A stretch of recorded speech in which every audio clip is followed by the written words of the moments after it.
The story opens with a girl enduring her cultivation tribulation. While others suffer under heavenly lightning, she breezes through like it's cake. Even she's baffled at how easy it was. Instead of joy, she feels dread, fear, and gossip. As expected, rumors spread calling her a freak to avoid. On Earth, a guy gaming suddenly meets that very character. Turns out she only existed in the virtual world. The guy, named Lakbei, is a simple but good-hearted dude. His in-game waifu's hyperreal body leaves his buddy Ming frozen. He screams, "That's my wife," in a delusional frenzy, but joy fades fast as the screen flashes a system error. All data is wiped, shattering the gamer's heart. Just as he plans to uninstall, his hand glows with strange energy. The light fades, leaving a mysterious ring. He recalls it looks like the in-game control interface. Then the ring bursts into a dazzling rainbow glow. In Fenghua City, a girl suddenly appears out of nowhere. Shiz confused, not knowing why she's in this strange place. In her daze, she drops an old man's watermelon. The furious vendor yells, blaming her for wrecking his stall. She apologizes and asks how much to pay, but seeing her beauty, the man turns lecherous. Quick-witted, she tosses a few spirit stones and bolts. Sighing, as she runs, a car zooms past her. She screams, "Oh my heavens!" The driver slams the brakes, cursing her for almost causing a crash. Bewildered, she realizes she was in the cultivation realm moments ago, wandering the streets. She gapes at the bizarre clothes and cars. She decides to find shelter before figuring things out. Meanwhile, the guy discovers the ring holds countless treasures and cultivation arts. His phone buzzes with a new message. Curious, he checks, thinking it's breaking news. His friend sends a pic of a strange girl, joking she looks like a white-haired, redade fairy cosplayer. Staring closer, he freezes his in-game wife. To confirm, he grabs his sect token, determined to see her in person. If she's really Xiao Yuli, their tokens should resonate. Meanwhile, at a bustling amusement park, the girl also pulls out her token. Sensing something odd, it lights up instantly. She beams with joy, shouts Zamadi Kudasai, and nearly gets hit by a car. She's puzzled why the artifact suddenly activated. The impact makes Eula's Twin Peaks quake like a magnitude 9 quake. Just then, the guy arrives, awestruck by nature's grandeur. He pinches himself, wondering if it's a daydream. Half scared, half thrilled, he mumbles, "My wife Destiny's real," but he reins himself in, thinking jumping to conclusions is dumb. A ring alone can't prove she truly crossed worlds. Only seeing it firsthand will tell. At that moment, Yuli spots him and greets him politely. He blurts out silly lines, prompting her to reply in ancient speech. He thinks she's cosplaying, while she thinks he's a poetic scholar. When she mentions the sect, he spots a real token in her hand, utterly shocked. Yuli overjoys at meeting someone from her own world. Moments later, they arrive at his apartment. He shyly says his place is humble, hoping she won't mind. Curious about the year 2022, she listens as he laughs and asks her to take off her shoes. She stares at the flip-flops, baffled by such weird footwear. Meanwhile, he rummages around for another pair but finds none. Suddenly she removes her socks, softly calling him senior. She says she must remove them to fit the strange shoes. He smirks wickedly, thinking, voluntary undressing, no coercion here. Once seated, she asks what this place is, then wonders how to return to her old sect. He bluntly says, "You can't." The answer stuns Yuli, who screams in panic. Lakbei sighs, saying this world is nothing like hers, no spiritual energy at all. He explains no one here can rip through space-time between realms. She trembles, asking if she'll never return to her sect again. He hesitates, unsure whether to tell her she's a mere game character. In the end, he hides it, not wanting to crush her spirit. Suddenly, Yuli grabs his collar, accusing him of deceit. She demands he answer her immediately, flustered. Lakbei leans close and whispers, "Sorry," then gently pats her head, admitting he truly doesn't know how to help her home. But he offers to stay with her in this world forever if she wishes. She blushes, realizing he's known her all along, feeling oddly safe. In her cultivation realm, she'd been shunned as a demonic freak. Lakbei hands her a can of cola, saying, "Try Mortal World drinks." He assures her he's not lying and will find a way back for her. Touched, she asks if everyone here is as kind as he is. Thinking it over, she feels maybe arriving here isn't so bad. As her creator, he understands her wounds and gently comforts her. But when he opens the can, soda explodes like fireworks. Yuli gasps, jaw dropped in shock. He scrambles to catch the fizzy mess. She mistakes it for poison and shouts to stop him. He laughs, about to explain it's just carbonated water. Before he can finish, she props her leg on the table and draws something. A blinding flash makes Lakbei yelp from the glare. When it fades, she's holding a long, frost-coated sword. Ming sees it and yells, "What the heck, where'd that sword come from?" Before anyone reacts, a slash splits the poor soda bottle in half. Lakbei watches cola spill, mourning like he lost a treasure, then suddenly feels a burning pain in a sensitive spot, left speechless.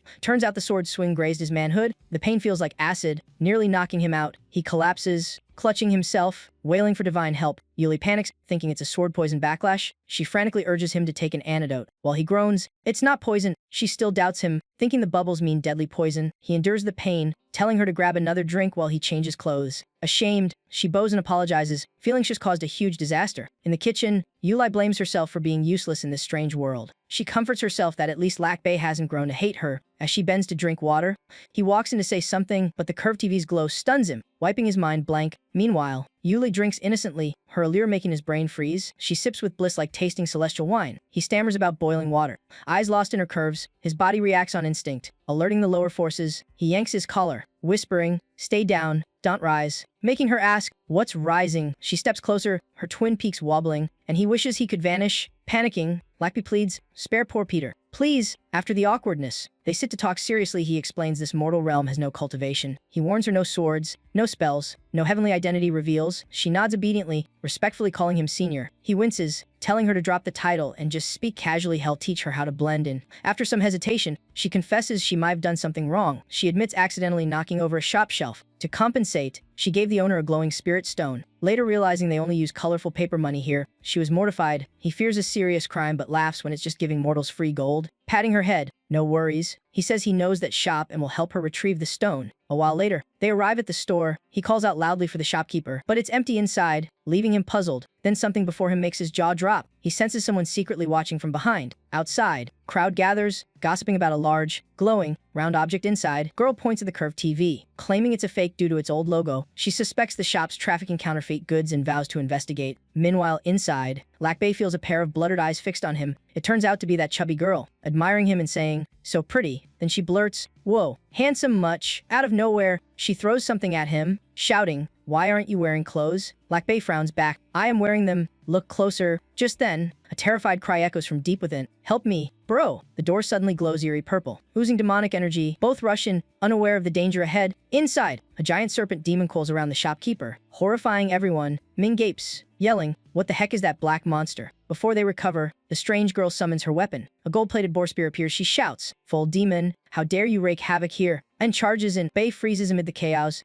Unsure if this is a mythic movie or a waking nightmare, her spear pierces the snake's neck, blood splattering everywhere. The shopkeeper collapses, trembling in terror. The girl sits atop the serpent's corpse, chanting while plastering talismans all over it. The charms whirl through the air, sticking firmly to the demon's body. A loud boom erupts, blinding light flashing across the room. The serpent explodes, chunks burning and flying apart. One piece hurtles toward Lack-Bae. She dives to save him, accidentally smothering his face in her soft peaks. The impact leaves him breathless and wide awake, heart pounding. Blushing, she softly asks, "Are you okay?" Before he can reply, something clouds his mind again. Narrowing her eyes, she asks suspiciously, "Are you a cultivator too?" She leans close to sniff him, while he thinks, "Heaven help me, they're round and fragrant." Finally, she exclaims, "Wait, you're not a cultivator at all." He raises his hands, "I'm no Taoist, just a mortal, I swear." She chuckles, patting his head. This guy's got quite an imagination. Then formally introduces herself. "I'm King Su Zi of Longho Mountain Celestial Master Sect." Lack-Bae's brain melts. "Wait, who time traveled here? Me or Yuli?" He mutters, stunned that Longho Mountain actually exists, not just fiction. King Suzy explains, "If a cultivator hides their aura, it's like being unclothed. I mistook you for a peer." She adds he seems tainted by odd spiritual energy. Surely a master lives in his home. Then politely asks, "May I know which sect your companion hails from?" Wiping sweat, he blurts, "She's from Sai Yun's sword sect." She frowns, puzzled, never heard of such a sect. As they talk, Lack-Bae spots a familiar spirit stone at his feet. Delighted, he thinks this might send Yu Lai back home. But looking up, he nearly nosebleeds. Before him stands a girl in a fluttering white skirt with a pink bow. He gawks at her geometry, drooling, until she blushes, covers her skirt, and yells, "Pervert." At that moment, Kinix's gaze drops to the spirit stone in his hand. She sternly asks, "Why would a mortal carry such a rare cultivation treasure here?" He stammers that this little rock's that valuable. She nods slightly, assuming as a novice fresh from the mountain, then scolds gently, "Your aura concealment is sloppy, and you handle relics carelessly. Let me instruct you." She solemnly hands him a paper with a core code, saying, "Scan this so we can stay in touch." Lack-Bae sweats, baffled. Wait, spirit stones work with bank transfers now, leaving King Suzy speechless. Excited, she messages her sect, bragging she met a hidden master only to be scolded. "Idiot. Real hermits don't exist anymore. You've been duped." She fumes, insisting he held a spirit the size of a fist, clearly not an ordinary man. Hearing that, her senior brothers instantly activate a special mission mode. They text frantically, "Keep him close. Don't let him go. You can do it." Reading the last line, she blushes and shouts, "What are you implying?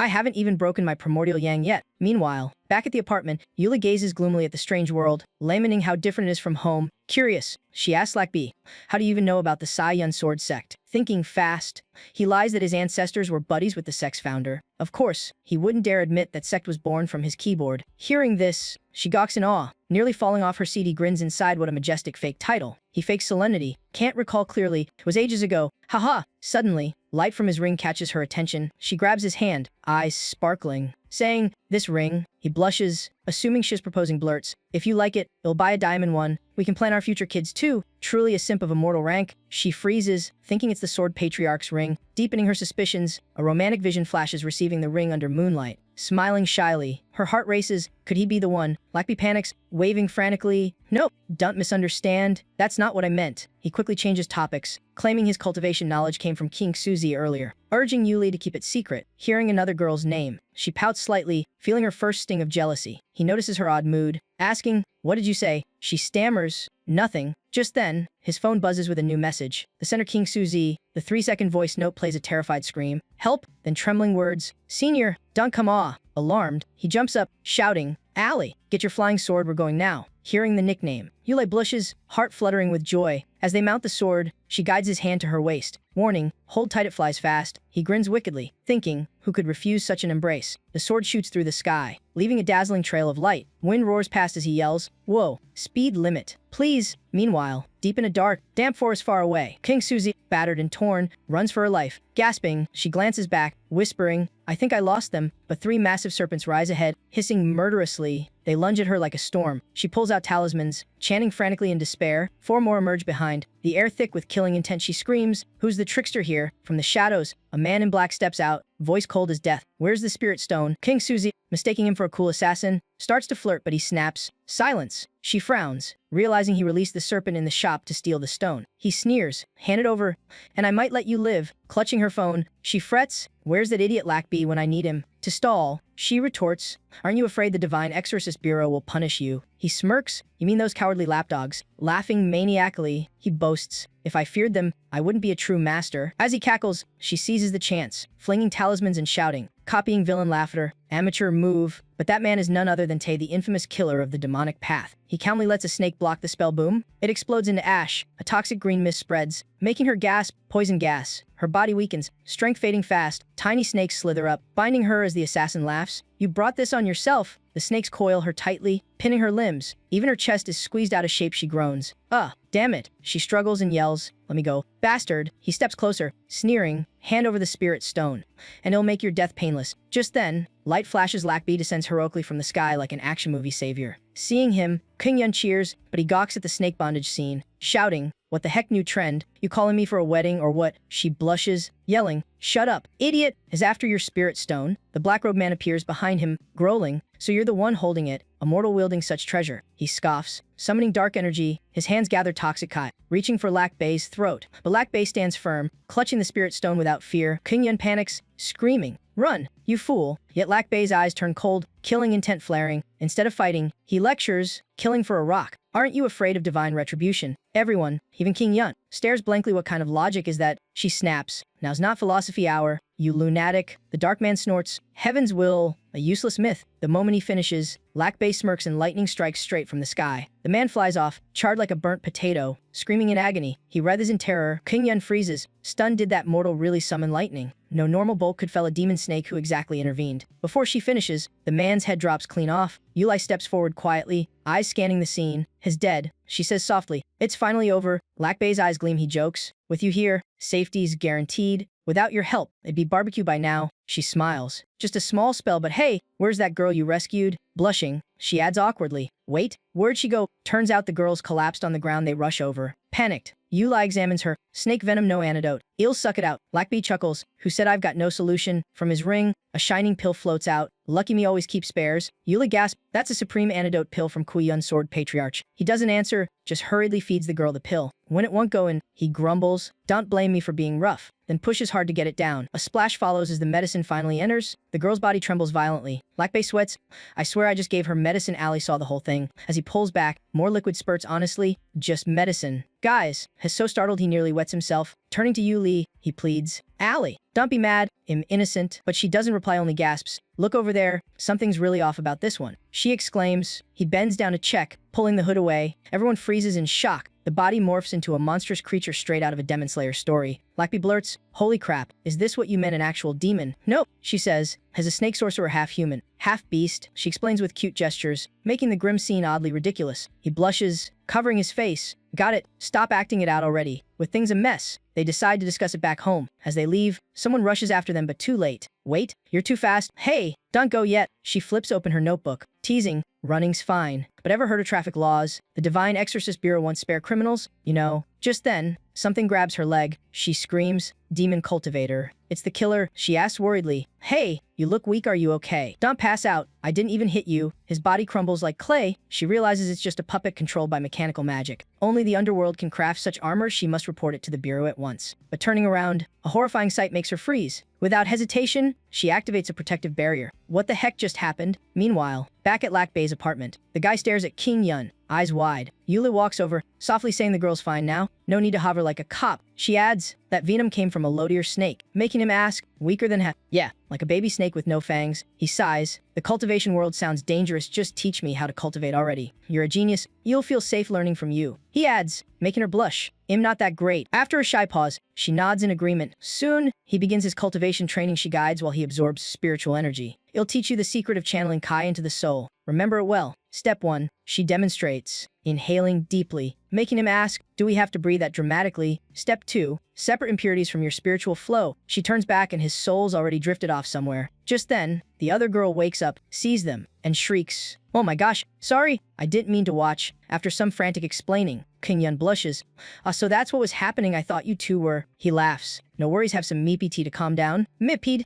What kind of tea is that?" she asks. "Spirit tea, just named after a game," he says, and she takes a sip. The hot tea makes her coffee nosebleeds from the alluring pose. Finishing, she bows politely. "Thank you, seniors, for saving my life and sharing such rare spirit tea." They blink at each other. "Wait, rare? We've got a whole box of it." She instantly changes tone, muttering about rich people, prompting him to slip. "Sorry, didn't know you were poor, can I ask something? My sect just descended the mountain. I want to know the current state of the cultivation world." She replies, "That's a long story. Since the great battle of Fengshen Shanggu, the cultivation realm split off from the mortal world." He frowns. "That's such an old movie setup." She continues, "Cultivators live in total seclusion now. Then, the Shenshio Bureau was founded." Yuli curiously asks, "Has Shenshio Bureau, an officially recognized cultivator agency?" "Exactly, cultivator cops. Just don't cause trouble and you're fine." "So, have you two registered yet?" she asked. He smirked.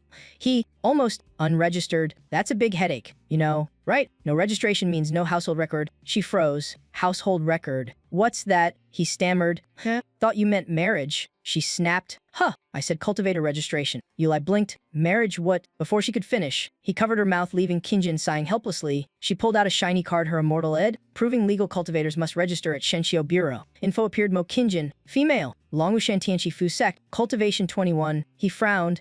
"What's that 21 supposed to mean?" "Fractions," she explained. 9 realms in total, each split into 3 sublevels, 1 major, 2 minor. Proudly she said she was her sect's rising star. Mid-stage Ki refinement, Yuli coldly remarked. "Then you're kinda weak. I reached foundation building in 2 years. Guess your sect's trash or your art's garbage." Yuli twisted the knife. Kunjian trembled. "I'm not jealous. You guys just live in richer Ki zones." He glanced over. "Aha! Jealous enough to cough blood. Ku's dying these days. Cultivation's tough. Even my master's only mid-core formation." As she spoke, he thought, yeah, definitely a small sect, while their friend admired Ila's godlike power. She said, "A single top-grade spirit-gathering pill could make female cultivators sell themselves. Resources are insane. Trading pills for people, cultivation economy at its finest." He joked. He eyed his ring, thinking, guess I'm about to be rich, casually placing a pill jar down. He teased, "1 pill for 1 beauty, for you. You're mine now." She gawked, unable to believe her ears. "I'm not some girl bought by pills, no matter how handsome you are." Yuli widened her eyes. "Wait, she didn't really refuse and she called you handsome." He grinned slyly and asked Yuli, "So, do you think she's pretty?" Yuli answered honestly, "Of course she is." He shrugged. "Then no need to fight him picking the prettier one." The girl blushed red and yelled, "What's that supposed to mean? Jerk?" He ignored her and added 3 more glowing jars to the table.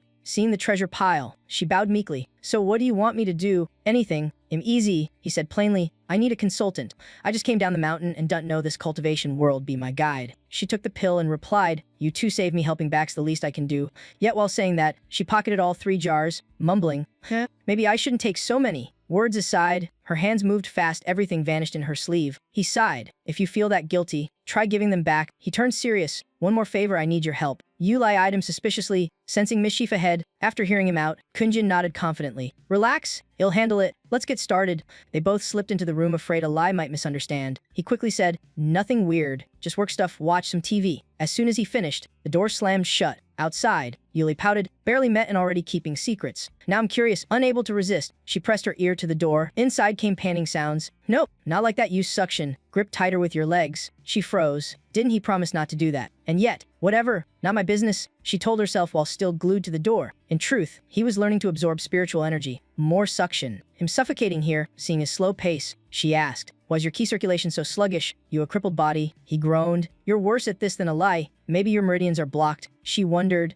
Then she climbed right onto him to check, holding up a small tablet. She said, "Don't move. I'm scanning your spiritual veins." He blushed, gulping. "I'd like to check too." After examining, she frowned. "Your meridians are actually more open than normal." Suddenly, his body burst with light like he'd eaten a growth mushroom. "Wait, I'm really flowing now?" He muttered, tried so hard to flow and finally did what a pain. She blushed and yelled, "Perverted, shameless degenerate." His energy flared even stronger, leaving her gaping in disbelief. Then boom, she thought had turned to stone, finally ending that stubborn guy. "Ow! You hit too hard. Not my fault you sat weird." He screamed. Just then, his body glowed again, shaking the whole room. "Huh, what's going on now? I get it. I've finally grasped the essence of Q channeling." He grabbed her leg, begging, "Please, hit me again with that thing." That thing was the Long Yu Shen meditation mat, a supremagrade artifact. Its golden fibers emitted rich Kai. The earlier failures were due to the weak room aura. Right, more Ki outside the city but far away though. If you fear hardship, you're no cultivator. Just need good gear, no travel required. Then he pulled out a 10,000-year ice table, making her gasp, "Heavens, that's priceless. Don't waste it, let me share the key." She pleaded, "Better wasted than unused." He shrugged. The ice table cracked. She fell on her butt crying. "Is it broken?" He ignored her, deep in meditation. His cultivation speed was insane. Kinyan exclaimed, "Channeling Kai that fast, what a monster genius." After a while, Liu Bei stood up proudly. "So I've successfully channeled Kai into my body." Huh. Just then his stomach growled like a thunderstorm. Kinjan calmly said, "Mostly thanks to that cold jade you just learned the basics from me."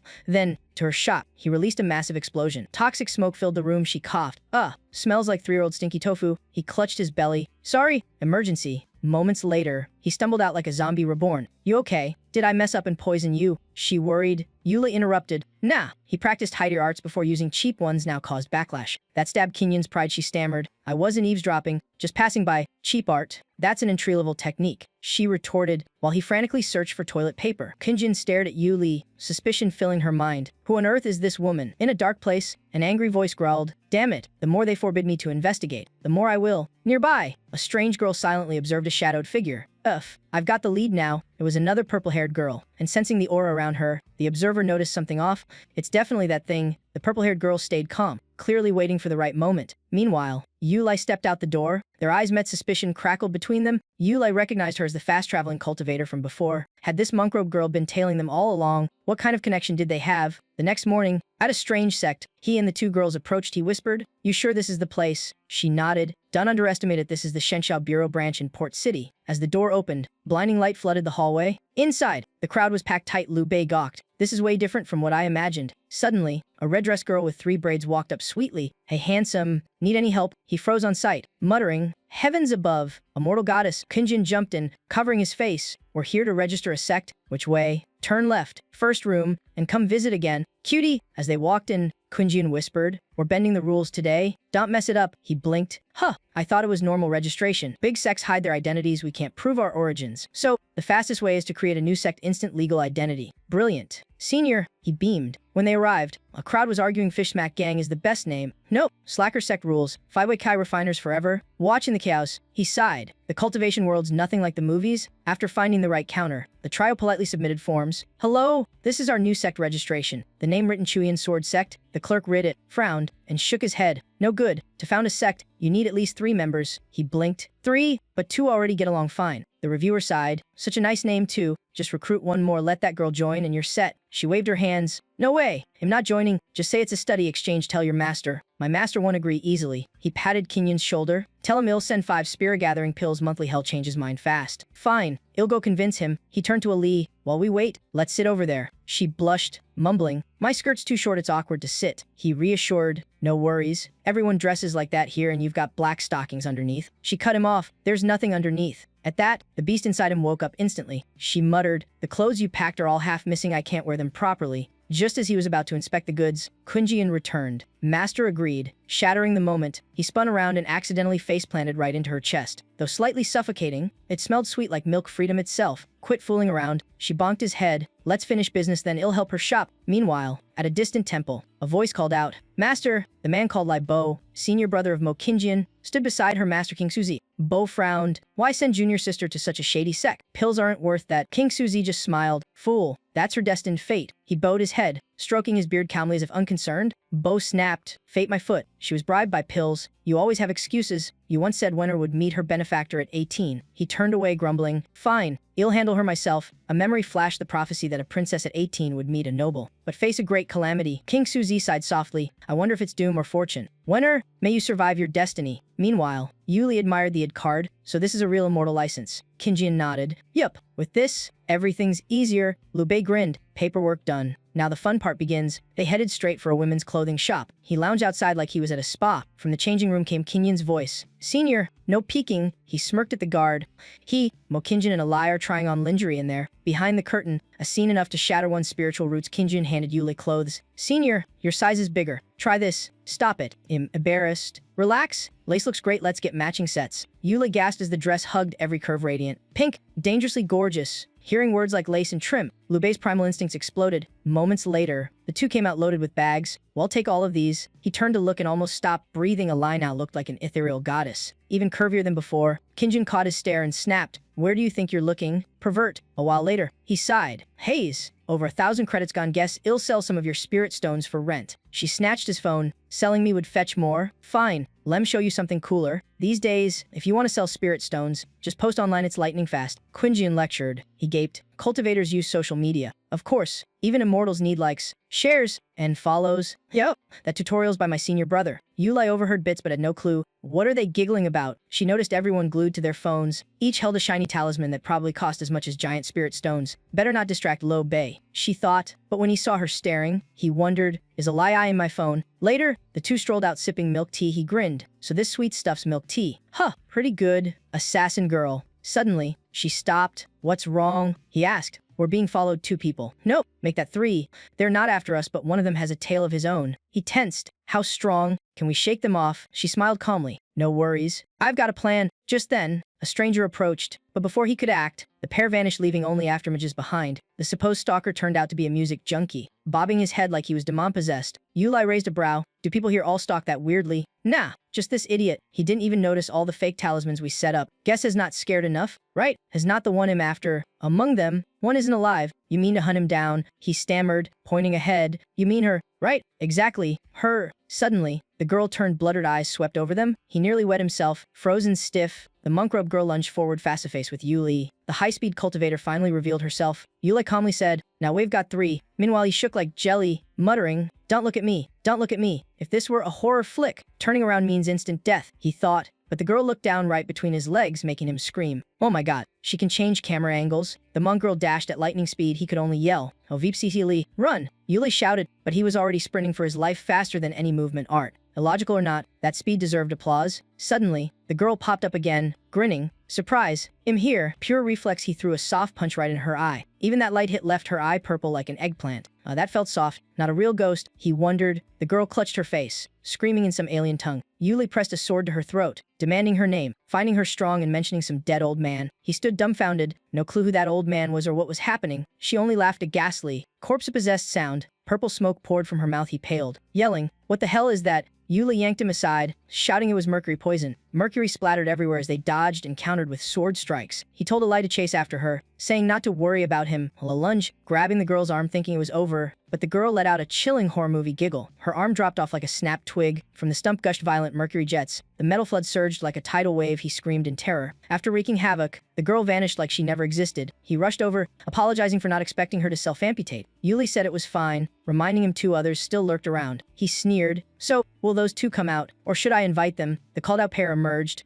acting all friendly as if they hadn't been spying. He eyed them curiously like watching a romance drama unfold. Yuli frowned, asking why they'd been tailing them, while he joked, standing that close together suits your vibe look familiar too. The two gawked, faces saying, wait, how did we get here? He calmly noted they meant no harm, just amateur stalkers. He guessed one of them was from the Shenxiao Bureau on surveillance duty. Both were stunned, they hadn't expected him to notice that much. He continued, only one of you's actually assigned here, and that one is you. The silver-haired guy froze as if struck by lightning. He smirked. Well, nailed it, didn't I? The man sighed, admitting he was indeed a spirit guard of the Shenxiao Bureau. Just hadn't introduced himself yet. The country bumpkin's jaw dropped. It was actually the familiar blonde girl in disguise. She angrily snapped back, insisting she wasn't a loli, while he just smiled awkwardly. Anything he said was wrong. After some bickering, he raised both hands in surrender, completely lost on who was younger or older. He thought, she's tiny, where exactly has she grown anyway? She blushed, roared, then lunged to grab his collar like a starving lion. She sternly declared herself a spirit guard of the Shenxiao Bureau. Her mission, she explained, was to monitor the two of them, but the whole affair got messy. No one had really tried to hide anything. She showed her work id,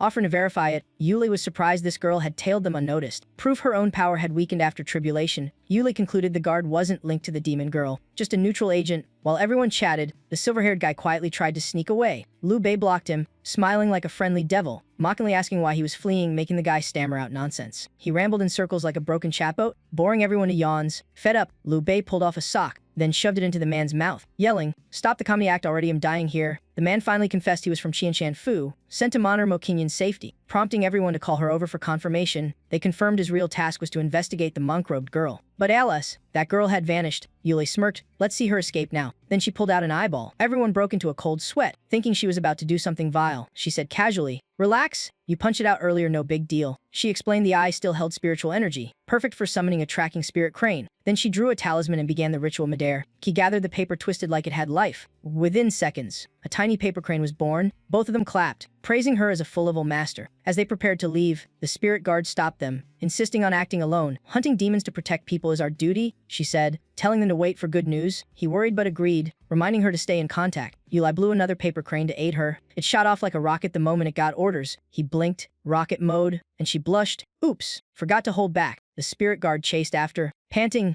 "Wait for me," but the crane veered off course. It crashed straight into a nearby house window. He and the blonde hid nearby, watching as the crane stopped, marking the monk girl's hidiot. "That crane's lost," Ala explained, but before she could finish, they saw someone else appear. The newcomer looked ordinary, no killing intent, but when he turned and glanced at them, his eyes were anything but normal. He smirked, teasing, "Overtime spirit guards better remember to claim hazard pay." The words made the guard flinch. She had been spotted. With no escape, she rushed out to confront him head-on. She shouted, "You're surrounded. Don't move." The man stayed calm, replying casually, "Yes, officer." Something wrong. She demanded to know about the monk-robed girl. Liu Bei noticed the man wasn't afraid of the guard at all. Something was definitely off. The guy smirked, slipping a hand into his pocket, making them both panic and yell, "Hey, what the hell are you doing in broad daylight?" But he coolly slid his other hand into his jacket too, looking even more suspicious. The lowly girl turned pale and screamed, "What pervy stunt are you pulling?" But he only pulled out a business card, advertising, "My shop sells charms, potions, artifacts, even baby strollers." The lowly hid behind Liu Bei, yelling, "Baby strollers? Seriously, stop dodging. Where's the monk-robed girl?" He calmly replied, "Probably just another customer." She reluctantly took the card to read.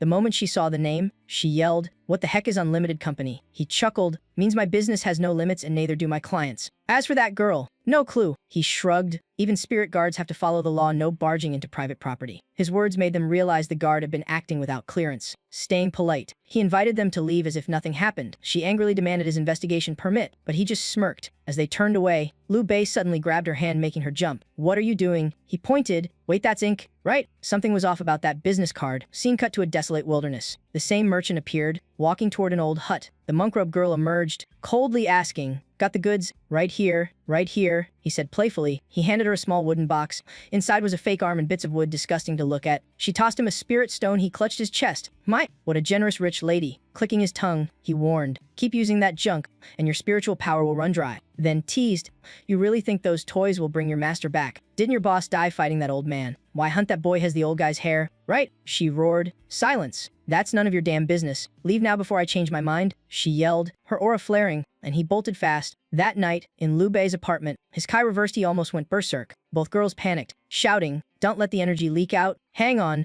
I'll channel Kai into you," Oli said. placing her hand on his chest. After minutes, he spat blood and croaked. Wait, Kai transfer doesn't need lips. The Lola yelled. You're still flirting. Sister alike is still bleeding. The small one cried. Before she could respond, he collapsed out cold in her arms. He fell right between two soft peaks. She muttered. He cultivated right, so why did he crash? She trembled. Is he dying? No, he gasped weakly. But what were you gonna ask? Did you lose your primal yang energy? She asked, freezing him solid. My primal, my what now? He stammered like hit by a cold shower. I'm still a virgin. Don't get it twisted, he shouted. That's not what I meant. She replied. I meant expelling spiritual Kai also drains primal yang. He wailed. What? That counts too. Clinging to Eula's leg, he cried. I'm doomed. Right? Is it too late to swear off lust? She calmly said. Relax. Not that bad, she explained. You're just weak cultivating ki without body training. Spiritually, let's say performance issues. Together, Kai. Get fit first. Hearing spiritual impotence sounded mild. Liu Bei cheered. Alai. Thank you.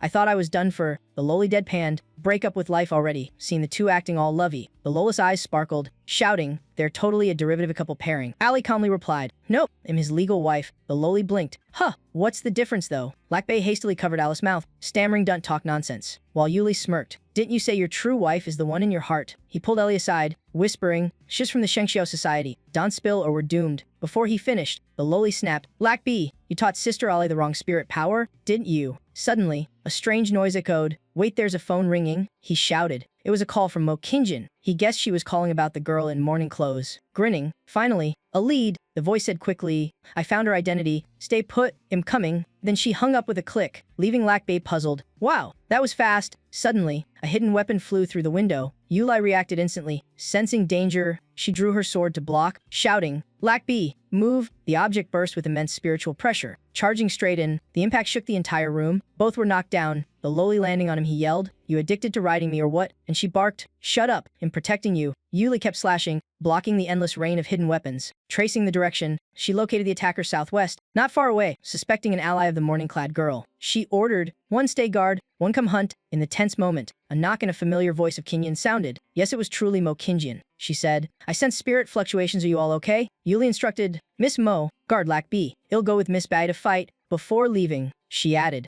don't wreck the house. All right. Ali sighed. Hope Becky can keep me safe. Oh, are you okay though? Before he could answer, a cold blade pressed against Lac Bei's neck. Mo Kinjin smiled darkly. Come with me, Lac Bei. Her voice changed. It was the morning-clad girl in disguise. He gritted his teeth. What did you do to Mo Kinjin? She said coldly. Behave, and she stays alive. Don't even dream of signaling your little beauty. He nodded reluctantly. Fine, I'll go with you. A moment later, they were in a noisy, crowded place. Yuli followed the aura and swung her sword at the suspected spot. But she only struck a smoky decoy, an illusion. It was a diversion. Realizing the trap, they flew back on swords only to find Lac Bei gone. What now? Ali panicked. Shengxiao Society has surveillance everywhere. Check the cameras and we'll find him. But that access is only for my boss? Then what are we waiting for? Let's see your boss. Meanwhile, at the head of a group calling themselves Fan Choi 97, the morning girl dragged Lac Bei before a dark cell. The iron door slammed shut with a loud clang, echoing. He frowned. Where's this place? And what was that creepy noise? Suddenly, Mo Kinjin's eyes went blank, like she'd been hypnotized. Then she collapsed silently to the floor. Lac Bei looked around in confusion. What's going on, Kinjin? And where's that morning girl? Groping in the dark, he stumbled over a rock. He fell face first, hand landing on something soft, too soft, making him jolt. Wait, why is it still this squishy? The morning girl trembled from him pressing a weird acupoint, while he awkwardly asked, you brought me here for a spiritual message or what? As she was still dazed, the atmosphere suddenly shifted. Someone appeared and yanked off his blindfold. Sorry to interrupt your peak hour session, a teasing voice said. He blinked. You've been here this whole time. Then just now too late to feel embarrassed now? The girl smirked. Without another word, she drew her sword, a cold gleam flashing toward him, but the blade suddenly turned, aiming straight at the ring on his hand. Just before hitting, the ring flared brightly. A surge of spiritual power burst out, blasting the girl away. He gawked. A protection charm, or something Ali gave me. Alice's voice echoed from the ring. Don't celebrate yet. Hand over the Eastern Emperor Bell, or regret it. He blinked. Eastern what now? Don't play dumb. You carry the aura of the Eastern Emperor Bell, I can sense it. She spoke of an ancient battle between her master and a mighty cultivator, where both were gravely wounded. After her master's death, the bell vanished and she believed Lac Bei inherited it. He forced a smile. You've got the wrong guy. I don't even know what that fancy title means. She sneered. Denying the truth is just like denying your own feelings. Then she pulled out the Soul Extractor banner, a tool that tortures the soul by burning through memories. Lac Bei gulped, thinking, that sounds like a divinity-grade torture ad. He suddenly realized Mo Kinjin might have suffered under that thing. She formed a hand seal, commanding, go! A swarm of wailing spirits flew out from the artifact. Rushing at him, he covered his head in panic, thinking, can't reveal my trump card yet. so he pretended to be weak, waiting for the right moment. If he fought back, she might use Mokinjin against him. The spirits merged into a massive serpent of black mist. Sweat poured as he resisted the crushing pressure. The serpent lunged but hit his barrier and was flung back. The rebound set the soul extractor banner ablaze in her hands. The weapon backfired. She staggered, while Lack Bay smirked. "This charm rocks," she snarled. "Don't gloat, your charm's almost drained." She then summoned 10,000 swords as one, hundreds of sword auras hammering the shield until cracks formed. Lack B clenched his fists. Anxious, "Can I hold out until Elise shows up?" Suddenly, the morning girl stiffened, muttering, "Damn it, not now." She fired a chain of spirit energy straight at him. The chain pierced his charm easily. He gasped. "Wait, it can break charms. Why not use that first then?" Turns out it only bound him, not attacked, so the charm didn't trigger. A sneaky loophole. Bound tight, he grimaced. "Where'd this blindfold come from and why does it smell nice?" She said coldly. "Sit still. I'll deal with you later," he pleaded. "At least tie me up in a more comfortable way." As she left, he sensed 2 guards in spirit armor nearby. He realized he'd only seen the armor before. Never the morning girl, so how did she recognize him? Something was definitely off about the blindfold. He entered his system space, analyzing that the armor and the morning girl might share a link sense network. Any strong attack would alert them. Only one option remained: seal all 6 senses so the guards fall into a sleepwalking trance. He pulled out an ancient incense burner. Lighting it, silver smoke drifted through the room, light yet laced with hypnotic poison. The 2 guards outside inhaled it, eyes glazing before collapsing. He grinned and shouted, "Hey, I found the Eastern Emperor bell. Call the morning girl here." No response. He nodded, satisfied. Perfect, they're all out cold. Now to remove this chain. Just then, Mokinjin stirred, weakly opening her eyes. "Where are we?" He brightened. "You're awake." Turns out when the soul extractor banner broke, its control over her vanished too. He turned back with a fox-like grin, startling her. "What are you planning to do?" "Relax. Just help me get these chains off first," he said with an awkward laugh, but she blushed when she saw her underwear lying on his face. Screaming, "Pervert!" He raised his hands. "I'm lying.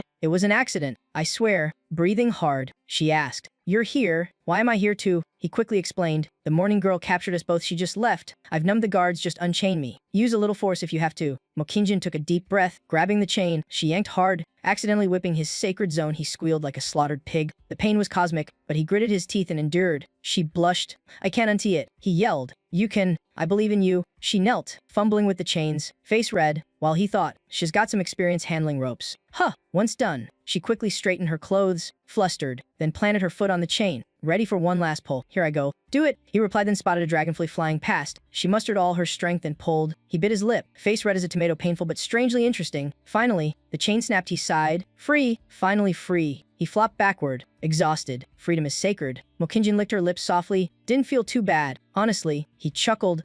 Oh, I think I just unlocked the wrong door in your mind." He quickly slipped a pill into her mouth. She chewed, asking, "What's this?" He answered, "Anti-hypnosis pill so you won't pass out like those armored dudes. Now you can smash that door like a boss. Then I won't bother being polite anymore." Kunjin waved her hand. The door vanished in an explosion. The blast echoed like a bomb, but the guard stayed motionless. No reaction, premium and PC quality. He muttered. Meanwhile, elsewhere, chaos brewed. A mud-covered man watched, clapping. "Nice move." A girl scolded him, calling him Shu Lang, telling him to wait 3 days for payment and not ruin the big plan. The one in the coffin was his master, once a disciple of the Mo clan. The girl attacked with a surge of liquid mercury. As it struck, he vanished, reappearing behind her, teasing, "Why so mad? You're doing all this to resurrect your master? Aren't you?" He sighed. "You talk too much. Forget keeping you alive." They clashed. Webs of energy shot towards Shu Lang. He said calmly, "You are your master's essence armor, aren't you?" He wondered why she'd sacrifice herself for that boy. There must be a secret. A black hole erupted, swallowing her attack whole. Appearing behind her, he growled, "If you won't tell me, I'll stay right here." He recounted that 20 years ago, her master and another cultivator died fighting over a treasure. "That treasure's on the boy, isn't it?" She snapped. "You'll never know." This was the tome of Li Jing. She dared to flaunt her power before her master's spirit. He mocked. "Your master's long dead. You're just a stray dog now." Enraged, she screamed for Shu Lang's death. Her body dissolved into smoke, pouncing like a cat. He stepped back with a smirk, so fiery. "Huh!" The tombstone split open. A hand reached out, and a voice boomed. "Danai, merge with me." She froze. Her true master had awakened. Shu Lang broke into a sweat. "Crap, the old man's up." The master grabbed him, squeezing like a stress ball, then swallowed him whole, his screams echoing through the tome. Meanwhile, Kunjin and another girl wandered the crypt, suspecting a trap meant to bury them alive. She pulled out a jade talisman, using it to conceal their presence. Suddenly, they heard a strange sound like a distant cat's meow. He said it's probably a stray cat and went to check, but the meowing grew louder and more eerie. After walking far, they hit a deadened rock wall. Kunjin stopped abruptly, making the girl fall right on top of him. She thought it was a cliff and tried to rescue the cat, only to find a bunch of snakes mimicking meows. Kunjin nearly fainted, hugging him tight, while he chuckled. "See, cat's fine." On a nearby rock, an orange cat cried miserably. It seemed it had narrowly escaped becoming snake dinner. The cat gazed at them with watery, pleading eyes. Kinjin sighed, giving in to the girl's pleading. Women just can't resist cute, pitiful things. The girl tossed a charm, which the cat caught before leaping down. It landed gently in her hands, making her smile sweetly while he blushed. After rescuing it, they continued on, puzzled that the cat could see them despite the concealment charm must be fate. Suddenly, a voice yelled, "Smells delicious." Curious, they peeked to see what was happening.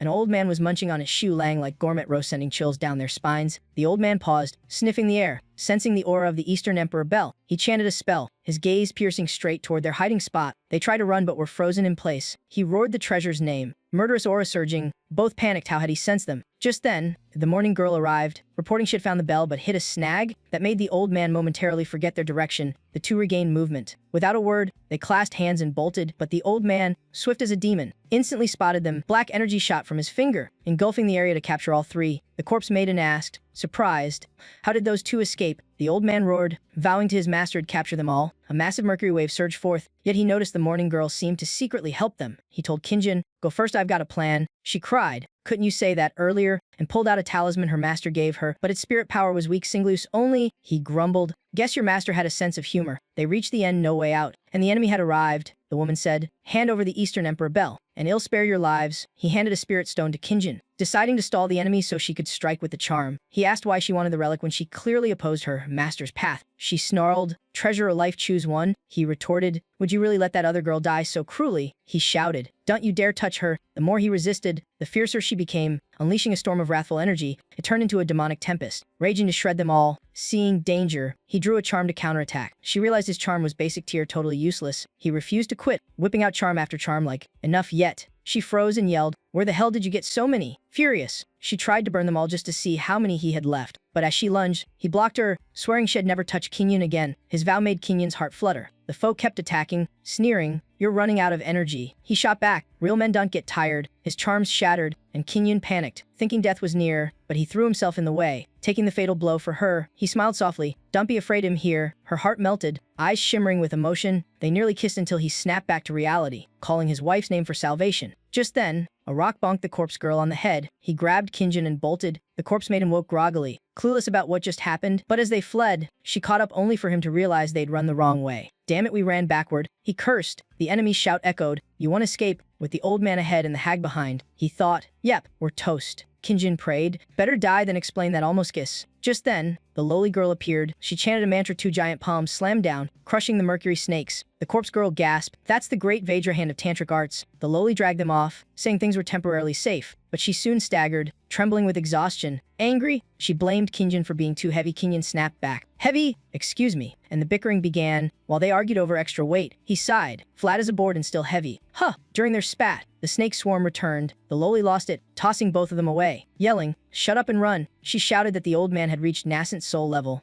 and she and her senior would handle it. Just flee. Elsewhere, Yule was locked in a fierce duel with the monster elder. She yelled for the others to retreat, but was slashed deeply in the chaos. He panicked, screaming her name and trying to rush in. Kunjin stopped him, reminding that their cultivation was too weak, they'd only get in the way. He gritted his teeth and shoved a precious pill into her mouth, boosting her power one level. She swallowed and instantly overheated, shouting, "Too hot." He panicked, thinking it was fake. Then she ripped her top mid-battle. She waved her hand, summoning a blazing wall of fire. "It'll only hold for a while," she warned. He signaled her to come closer. She misunderstood, snarling, "Now's not the time for that, perv." He sighed. "I meant the protection charm, not flirting." She replied that her charm only worked up to foundation peak. He smirked. "That's yours, mine's way better. My superpower," he declared proudly, "is money." She fought on, yelling, "You can spend your way out of everything." He shot back, "Who said I'm running out of cash?" She blushed angrily, shouting, "You obnoxious rich jerk." He threw out another charm, Ultra Premium VIP Edition, then yelled for Ali to lead Bagki and Kinyon to retreat. "Get far back unless you want to be fried." The three shouted in unison. "Got it." The enemies panicked. Impossible. His using the thunder law of the Eastern Emperor Bel. He activated the spell, blood pouring from his eyes in crimson streams. From the heavens, a colossal lightning bolt crashed down. The enemy couldn't dodge. Screaming in despair, a thunderous explosion shook the heavens, divine might rippling through earth and sky. Everything was blown away, only Lac Bay still stood tall. He exhaled. So is it finally over? Yulai rushed to support him, face filled with worry. "You trying to die? You risked your life just so I wouldn't suffer," she scolded. The sight made Kinyon tear up,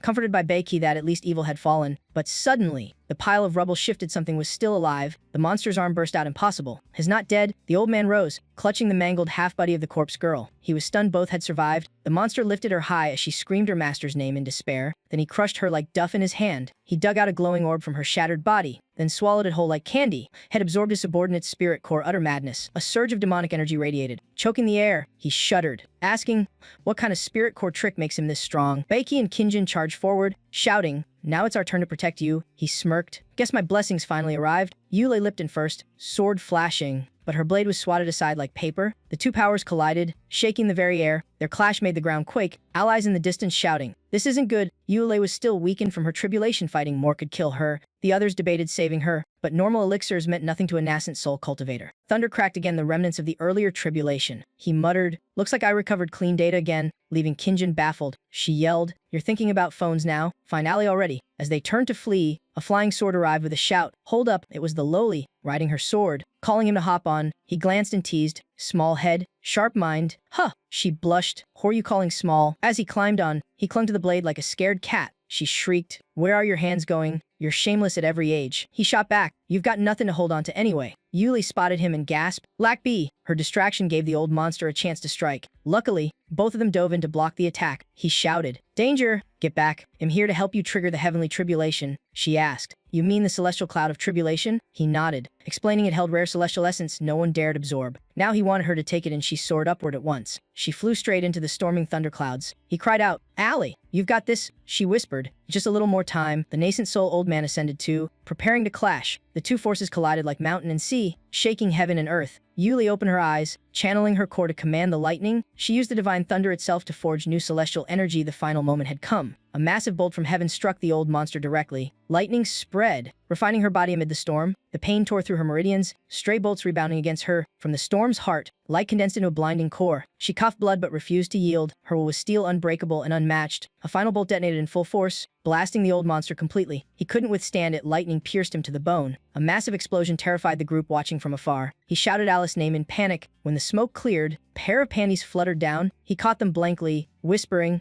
"Ali." He thought Shed really vanished. Suddenly her voice rang out, "You, put that down right now. That's mine." He froze. "Panties, so you're..." She blushed, saying nothing, then muttered, "Give them back." He spun around, yelling, "Not looking, not looking." Yet his nose gushed blood like a fountain. Body stiff as a statue, the lowly screamed, "You long-faced pervert." He quickly threw his coat over Ali, only for her to huff, "Seeing's your specialty already, you scoundrel." He turned to Baeki, saying he'd keep investigating the old man and uncover the truth. Baeki nodded with sincere gratitude. Still, something about Li Jing's case felt off to him. He picked up the meowing golden cat, smirking, calling it his lucky charm. The cat scowled in clear annoyance. He hugged it anyway, naming it Koi Bian. As it yowled, "Let go, you pervert." Days later, Lack Bei and Yulai relaxed in the living room. This time they played games together, him guiding and grinning like a man who'd conquered both love and cultivation. In the middle of their gaming grind, the doorbell rang. A delivery. Yulai eyed the wooden box curiously, asking what he ordered. He shrugged, saying maybe Qin Shifu sent it by mistake. Opening it, he found medicinal herbs had never ordered, utterly baffling. Then he recalled Yuli saying his body was too weak to absorb spirit energy and needed physique training first. He explained seriously had found a recipe for the 5-element body nurturing pill. Just as she advised, he pictured her proudly thumping her chest, saying, "Leave elixirs to me, no one beats Qin Shifu." But now he sighed, remembering the pile of spirit stones had paid Mokinjin to hire a refiner. Yuli noticed extra spirit stones and a letter inside, deepening his confusion. Opening it, he read the harsh line, "Your formula's garbage, don't ever step foot in Qin Shifu again." He cursed, wondering if he'd written it wrong, while Yulei calmly suggested finding another refiner. He could only sigh, hugging the box in defeat. As the sun set, they stepped into the bustling streets. He said had heard a rumor that this place could refine pills, so they came to try.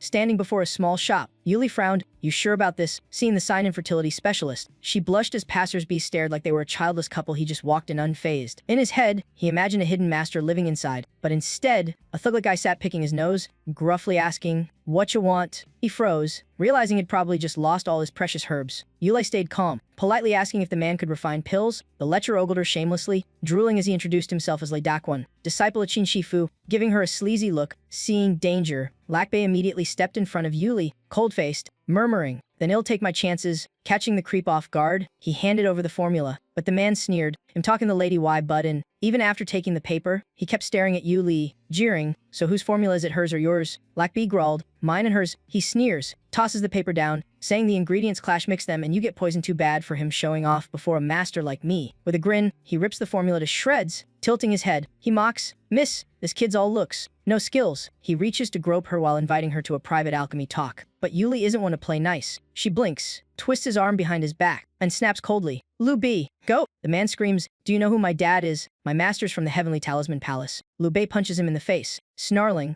"I don't care who your master is." One blow sends him flying, blood spraying, knocked out cold. Lu Bei growls, "Hit me if you want, but touch her and you're dead." Yuli clutches her chest, calling him to stop. The guy, still flat on the ground, accuses, "He used poison pills on me trying to kill me." Just then, an old man with silver hair and a pink-haired girl appear. The thug shouts shakily, "Master!" Hiding behind him, he points at Lu Bei. "He forced me to use a conflicting formula, and when I refused, he hit me." The elder glares, "To harm with alchemy is a grave sin. What's your defense?" Lu Bei stands firm, "I harmed no one. Your disciple failed to flirt and framed me. My formula's harmless." He thinks, "It's just game data. How could it be toxic?" A lightning-fast figure flashes in. The pink-haired girl teleports right beside him, leaving him stunned. She says coldly, "Poison or not, well, see." Then she touches a forbidden spot, freezing him solid. Both blush crimson. Lu Bei stands stiff, mortified. She screams loud enough to shake the ceiling while he raises his hands, thinking, "You touched me first. Okay." She wipes her hands, declaring the pill toxic. The elder recalls seeing it before and calls Lu Bei a scammer who tricks girls. Lu Bei roars at the false charge, demanding if the elder is the one. Mo Kingji sought. They bicker like fishmongers. Furious, he insists is innocent and mocks the elder's weak alchemy, telling him to give up his seat. Lu Bei smirks slyly, asking if the elder dares stand by those words. He challenges, "If this formula works, the elder's seat is mine." The old man laughs scornfully but agrees to the wager. Lu Bei smiles thinly, already plotting his next move. Deal sealed. He appoints the yellow-robed man to refine it, who grins triumphantly, saying Lu Bei will regret this. The pink-haired girl pities and mocks him, thinking is digging his own grave, defying her master. The duel begins as the thug shows off his alchemy skills. He chants red flames engulf the cauldron. The girl steps protectively before her master. Sensing an explosion, the elder feels it too. Lu Bei shields Xiao Yuli, trying to calm her though he's nervous himself. He prays nothing goes wrong. This is the worst time for disaster. The thug mutters incoherently as the master spots a strange glow in the cauldron. A jade green pill shoots up like a tiny star. The thug yells with joy, claiming success. Everyone stares,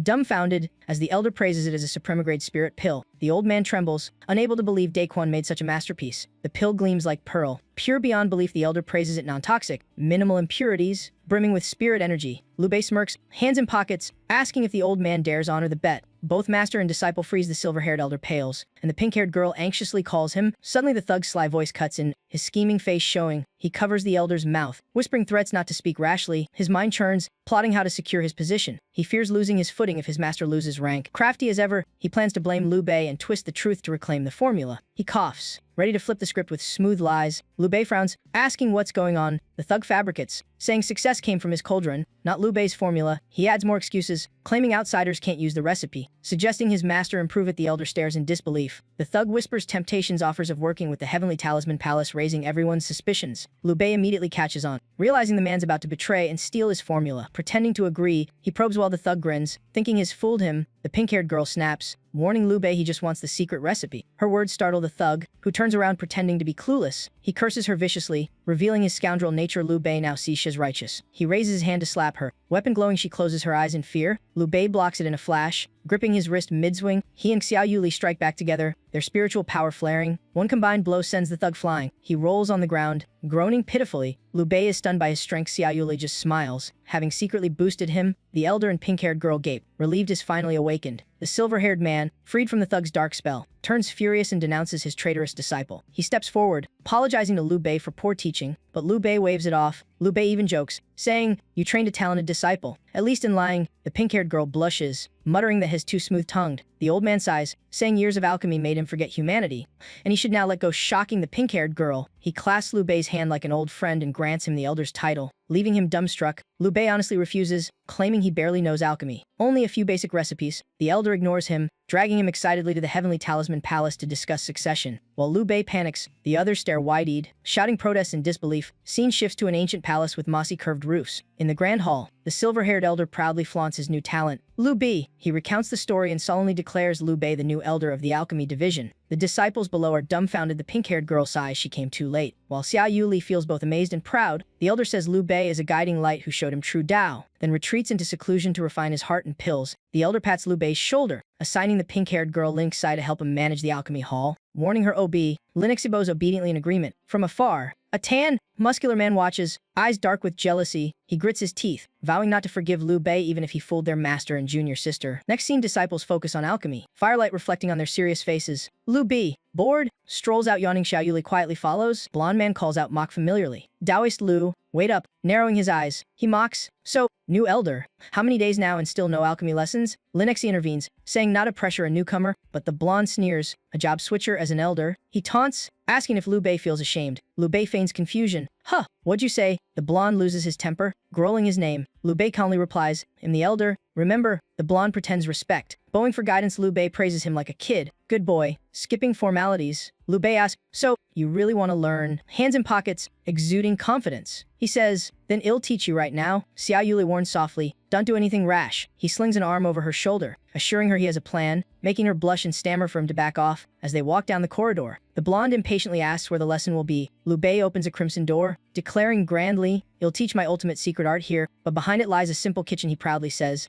I always refine pills here. Linux blinks, whispering, isn't this a kitchen? The blonde explodes, shouting that this is an insult, and charges to punch him. Before he can, Xiao Yuli sends him flying with one strike. She radiates fierce aura, warning coldly, try again and you're gone. The blonde, collapsed, still rants hell never let anyone insult alchemy. Liu Bei muses his hot-headed but loyal to his craft. Liu Bei simply says, just watch you'll see if I'm insulting it. He moves to the stove, explaining as smoke rises that true alchemy is about balancing medicine, not fancy rituals. To him, furnaces, spiritual fire, and arrays are mere tools, nothing sacred. Stirring with resolve, he trusts in his own method. He believes any proper recipe yields a good pill, no matter the means. Linux asks blank, so done already? Liu Bei laughs, just need a bit of spirit energy. The blonde looks furious, face dark as soot. Liu Bei gently guides Lin Si, one hand on her waist, channeling her spiritual energy like stirring air. She blushes furiously. He urges her to focus. She complies shyly, and he sighs, wishing he had spirit power himself. The blonde explodes, roaring, you mean you can't even use spirit energy? Liu Bei casually opens the lid as smoke billows out, raising a hand proudly. He declares, the pill is complete, but inside the pot lies a golden plate of stir-fried eggs with tomatoes. The blonde freezes, jaw dropped. Wait, this is food. He yells, you kidding me? And charges to hit Liu Bei. Quick thinking,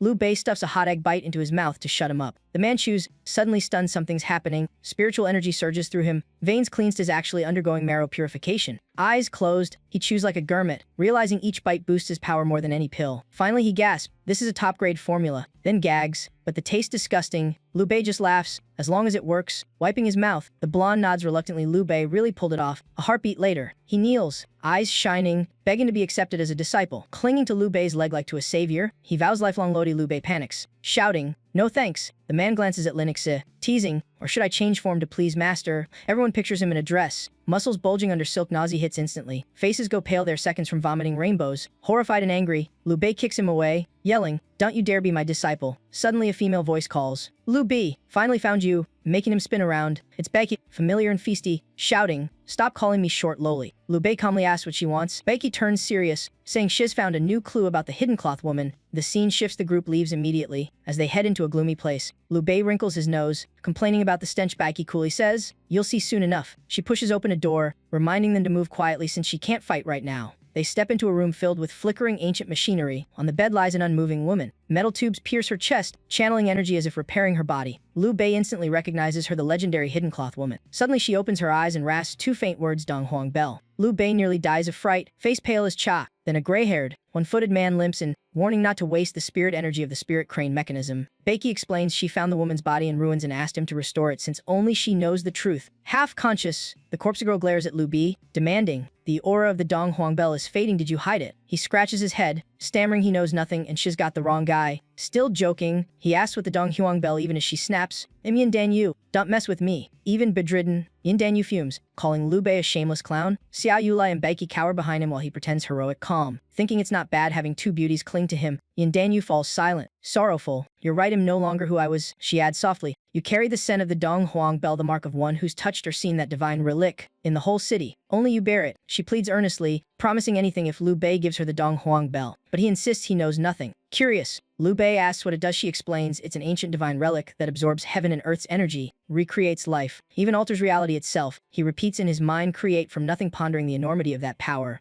Sweat beads as he glances at Xiao Yulai, who came from a fictional world. Could she be proof of that power? He looks at the red ring on his hand, doubting everything that's ever emerged from it as foreign to this world. He asks again, "Are you sure?" She answers firmly, "No mistake. 20 years ago, I saw the Donghuang bell kill 4 of my kin. I'll never forget." The corpsewoman recounts the horror. Li Jing sought the Donghuang bell to create the humanoid automaton Yanjia, found it with an old man, and the bloody battle that followed still haunts her. Her eyes burn with both longing and despair. She says Li Jing was gravely wounded, and the Donghuang bell vanished afterward. Liu Bei falls silent while the corpsewoman glares, him telling the truth. Why that look? He asks to confirm, "You're seeking the bell to become human, right?" Furious yet honest, she admits it's her only dream, a Yanjia yearning to be human. Navy and painful, she laughs bitterly, mocking herself for failing miserably, ashamed of her own folly. Liu Bei eyes her metal body and quips, "Yeah, that's pretty embarrassing." She's speechless. Then he adds seriously, "Becoming human doesn't have to rely on the Donghuang bell." Stunned, her heart races. "You have another way." Jolted upright, she trembles. "You can really make me human?" Liu Bei arches a brow. Ever heard of the green lotus jewel form? Her eyes light up. The legendary artifact. Infuse a soul into it to gain a real body. "You have it, don't you?" Liu Bei nods without denial. She nearly cries with hope, begging, "Please save me." Half teasing, he says, "You forgot you almost killed me." Huh! She stiffens,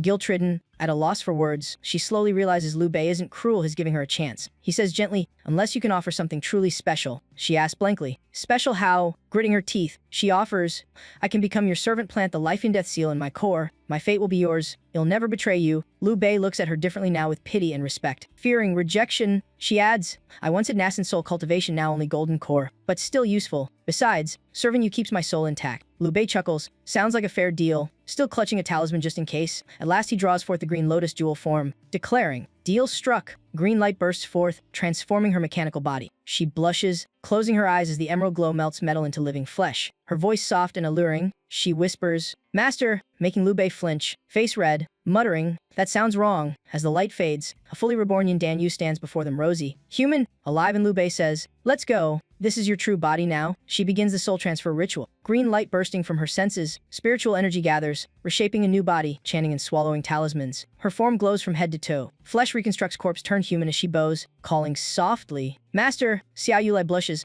averting her eyes from the naked figure, warning him to stay away. Jealousy burns inside her as the revived woman hugs Liu Bei. In a flash, the corpsewoman dons seductive clothes, cooing and calling him her Dao partner. Liu Bei sighs, one's acting flirty, the other's swinging her sword. Sparks flies, both draw weapons, ready for chaos. Liu Bei panics, shouting for peace, face pale with fear. Boom! A thunderous explosion shakes everything. The blonde man, eyes shining, cheers in triumph. He holds a spoon over his bubbling poison brew, dreaming of showing his revival pill to his master. At the hospital, Liu Bei lies bandaged head to toe, sneezing as if someone mentioned him. 2 girls watch over him anxiously, one urging him to drink medicine, the other calling his name nonstop. The blonde bursts in, shocked to see his master flattened like a pancake. Holding his reeking cauldron, he grins wickedly, ready to test his concoction. "Just a taste." "Master," he says, pushing the deadly spoon closer. This fool, desperate to be accepted, seizes the chance to try his lethal brew. Suddenly, a high heel flies like lightning. The corpse girl stomps him down, snarling not to harm her master. The blonde trembles, insisting it's the best medicine in the lab. Linux steps in, confirming he's actually talented in alchemy. The corpse girl relents, allowing Liu Bei to try. The blonde obeys eagerly. Unconscious Liu Bei is forced to swallow the foul-smelling potion. To everyone's shock, he suddenly sits up, perfectly fine. Xiao Yulai squeals with joy seeing him awake. Liu Bei grabs a bin and vomits a glittering rainbow, groaning about the atrocious taste. Yet surrounded by 2 beauties, he grins, thanking the blonde for saving him. He thanks him warmly, while the blonde blushes and asks for more pill recipes. Suddenly, pain hits. Liu Bei doubles over, alarming Xiao Yuli. He dashes to the toilet like a man on fire, suspecting something's wrong with the brew. The door slams. The blonde smirks, thinking the detox process is working. Inside, Liu Bei curses the entire Heavenly Talisman clan for this brain-dead cure. From noon till dusk, he stays trapped inside, emotions swinging like a stock chart. At one point, he just wishes his soul would escape and end the misery. Xiao Yula waits outside, heart burning with worry at the prolonged detox she guesses has clogged up. Too embarrassed to ask, the blonde assures her it's just a slow toxin purge due to weak constitution. She doesn't get it until he gestures in circles, then blushes bright red in realization. Inside, Liu Bei's nearly desiccated, mumbling weakly.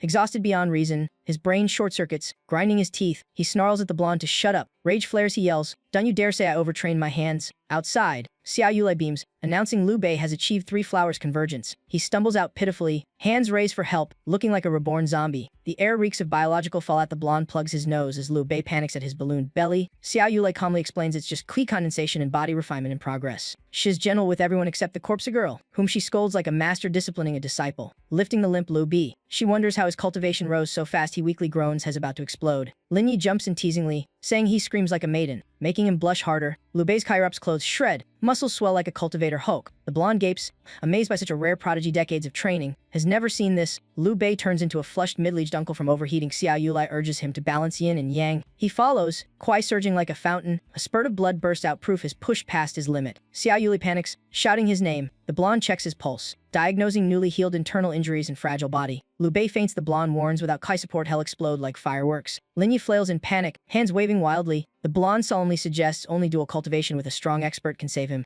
Linya blushes furiously, instantly catching the implication. Xiao Yulai claps, I know what to do. Liu Bei backs away, stammering, isn't this a bit fast? She answers softly, to save you, he'll do anything. She removes her robes layer by layer, grace and determination mingling. Sitting astride him, she whispers, don't move. Let me handle it. Liu Bei's nose bleeds like a waterfall. This difficulty level's insane. Xiao Yuli kisses him, channeling Kai through her lips. While he's lost in heavenly bliss, her legs wrap around his waist, cheeks blooming red as spring peach petals. She scolds gently, I said don't move, why are you? Liu Bei blinks, wait, dual cultivation isn't the thing? She sighs, it's Kai fusion, not that. Okay, leaving him mortified, he awkwardly gestures at his problem. She tells him to endure the test. His body trembles like a volcano ready to erupt, barely holding back. The others burst in as spiritual winds swirl. Linyi cheers has reached three-flower convergence. She celebrates while the blonde covers his eyes, blushing and apologizing for peeking. But Xiao Yuli shocks everyone, shouting, don't go. Liu Bei's fainted. After a long blackout, Liu Bei slowly awakens, vision hazy. The first thing he sees, sleek black stockings, detailed to every thread. Half dazed, he touches a tiny tear and gets slapped into a full 360 spin. The girl Terriade yells, I just came to visit, why'd you do that? Pervert. He realizes it's Mo Qingji. Xiao Yuli walks in to witness the mess. Shi Ji sobs in the corner as both scold him mercilessly. Liu Bei flails, I just poked the hole in her stockings. No bad intent, I swear. The girls leave him to rest. Chatting on the sofa, Xiao Yuli explains he only reached peak refinement and fainted from exhaustion. Then she suggests, how about we train him in sword arts to toughen him up? Shi Ji's eyes light up, learning from a sword master.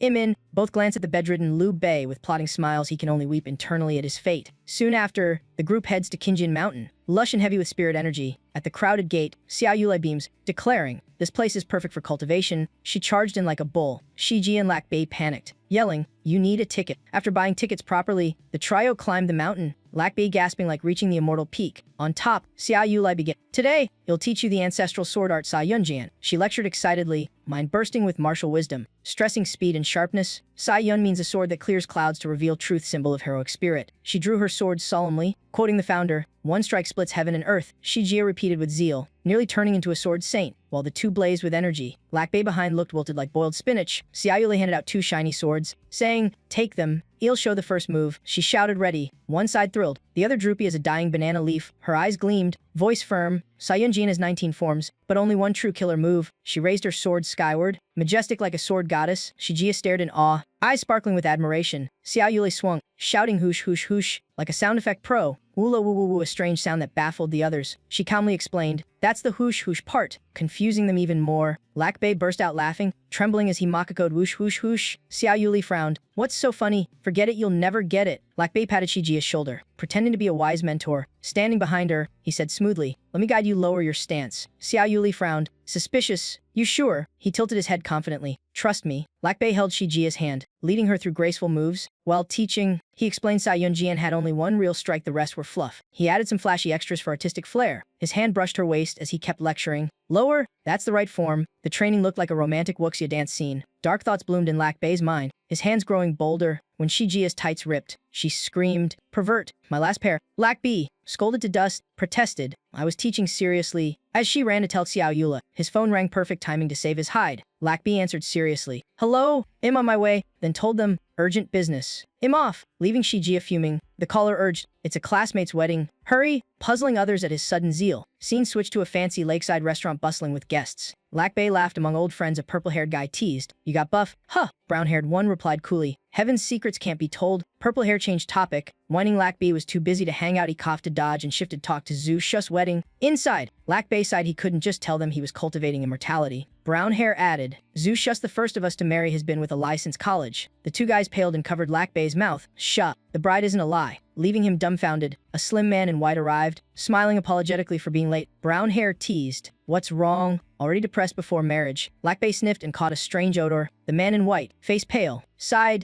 I'm just a programmer drained by deadlines. Bae froze, sensing something off. Then a man in orange entered with a long-legged girl in yellow. All smiles. Lack Bae sighed, so the bragging king from old times had arrived. His gaze met the girl's, instantly sensing her aura. She was a cultivator. She approached gently, smiling. Mister, may we speak in private? The orange shirt guy flared up. Hey, shiz with me. She gave him one glance, and he obediently murmured. Okay. She took Lack Bae's hand, whispering, fellow Taoist, care to dual cultivate? He yelped. What? Thunderstruck. Outside, she introduced herself. Him Yang Ting, disciple of the Hehuan sect. Cold sweat ran down Lack Bae's back. Legendary Lust Cult sect. Yang Ting leaned close, coaxing. Friendly dual cultivation boost power. Yes. He backed off. Nope.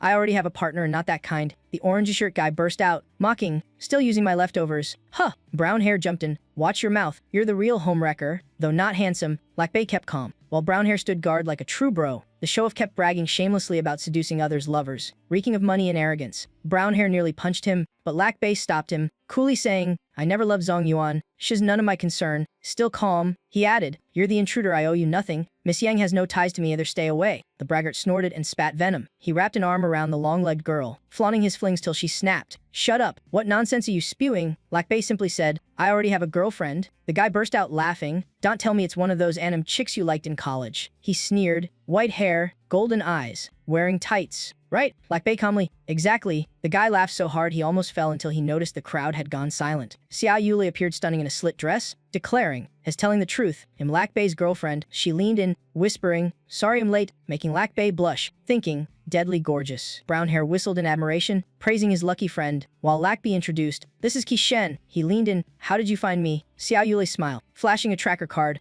I monitor your every move, else would protect you. Everyone gawked like watching a romance action flick, envious of Lack Bae's stunning girlfriend, while he could only grin awkwardly. The braggart still jeered. I don't buy it, bet you hired her to act. He demanded proof. Lack Bae snapped. I don't need to prove a damn thing. Get lost. The guy sneered venomously. Ha! Knew it, just another scam. Brown hair joked. Then kissed to prove it. Lack Bae sweated, refusing, but Re-hair yelled, kiss, kiss, turning the room into a festival. Xia Yulei suddenly pulled him and lips locked, bodies glued. She kissed boldly, leaving Lack Bae frozen like a snapped banana tree. They kissed like stars in a romantic toothpaste commercial. The crowd cheered wildly while the smug guy darkened like a blackout sky. Suddenly, a scream split the air. Brown hair blinked. What's happening? The bride in white dropped her bouquet. Face pay she was Lao San's fiancée. Shock rippled through the room. She ran off wordlessly while Lo San stood clueless. The orange-haired girl darted after her. Lack Bae stared blankly as Xia Yulai suggested pursuit. Lack Bae stopped her, baffled. Why's the bride running? Xia Yulai calmly said, she's not human. The bride's true form emerged, a demon, fangs gleaming like razors. The two stood atop their swords. Lack Bae sweated. Now what? Xia Yuli looked chill as grocery shopping. She glanced at him. Test your skills, midterm exam. Lack Bae paled, crying internally. Before he reacted, she shoved him off. He fell screaming like a stabbed duck. Luckily, he landed on something soft and bouncy, a girl, like a living pillow. Turns out it was the demon bride, pinned under him like a rag doll. He panicked, yelling, accident, totally an accident. Worse, his hand landed somewhere forbidden, his face redder than a ripe tomato. The demon bride oozed charm, eyes sparkling with hearts, ready to seduce. She acted like a pro-temptress, her breath thick with danger. Lack Bae fell right into her trap, turning into a love-drunk fool. The demon smirked wickedly, about to swallow him whole. From above, Xia Yuli frowned, shaking her head at male weakness. The demon drooled, bearing fangs, while Lack Bae suddenly regained monk-like calm. Realizing the trap, he readied his counter. His sword flared bright. Xia Yulai struck from above like lightning. Lack Bae attacked in sync from below. Their lights merged, blasting the fake bride straight on. Overjoyed, Lack Bae realized it actually unleashed real sword energy. Xia Yuli shouted, bind its soul, don't let the core escape.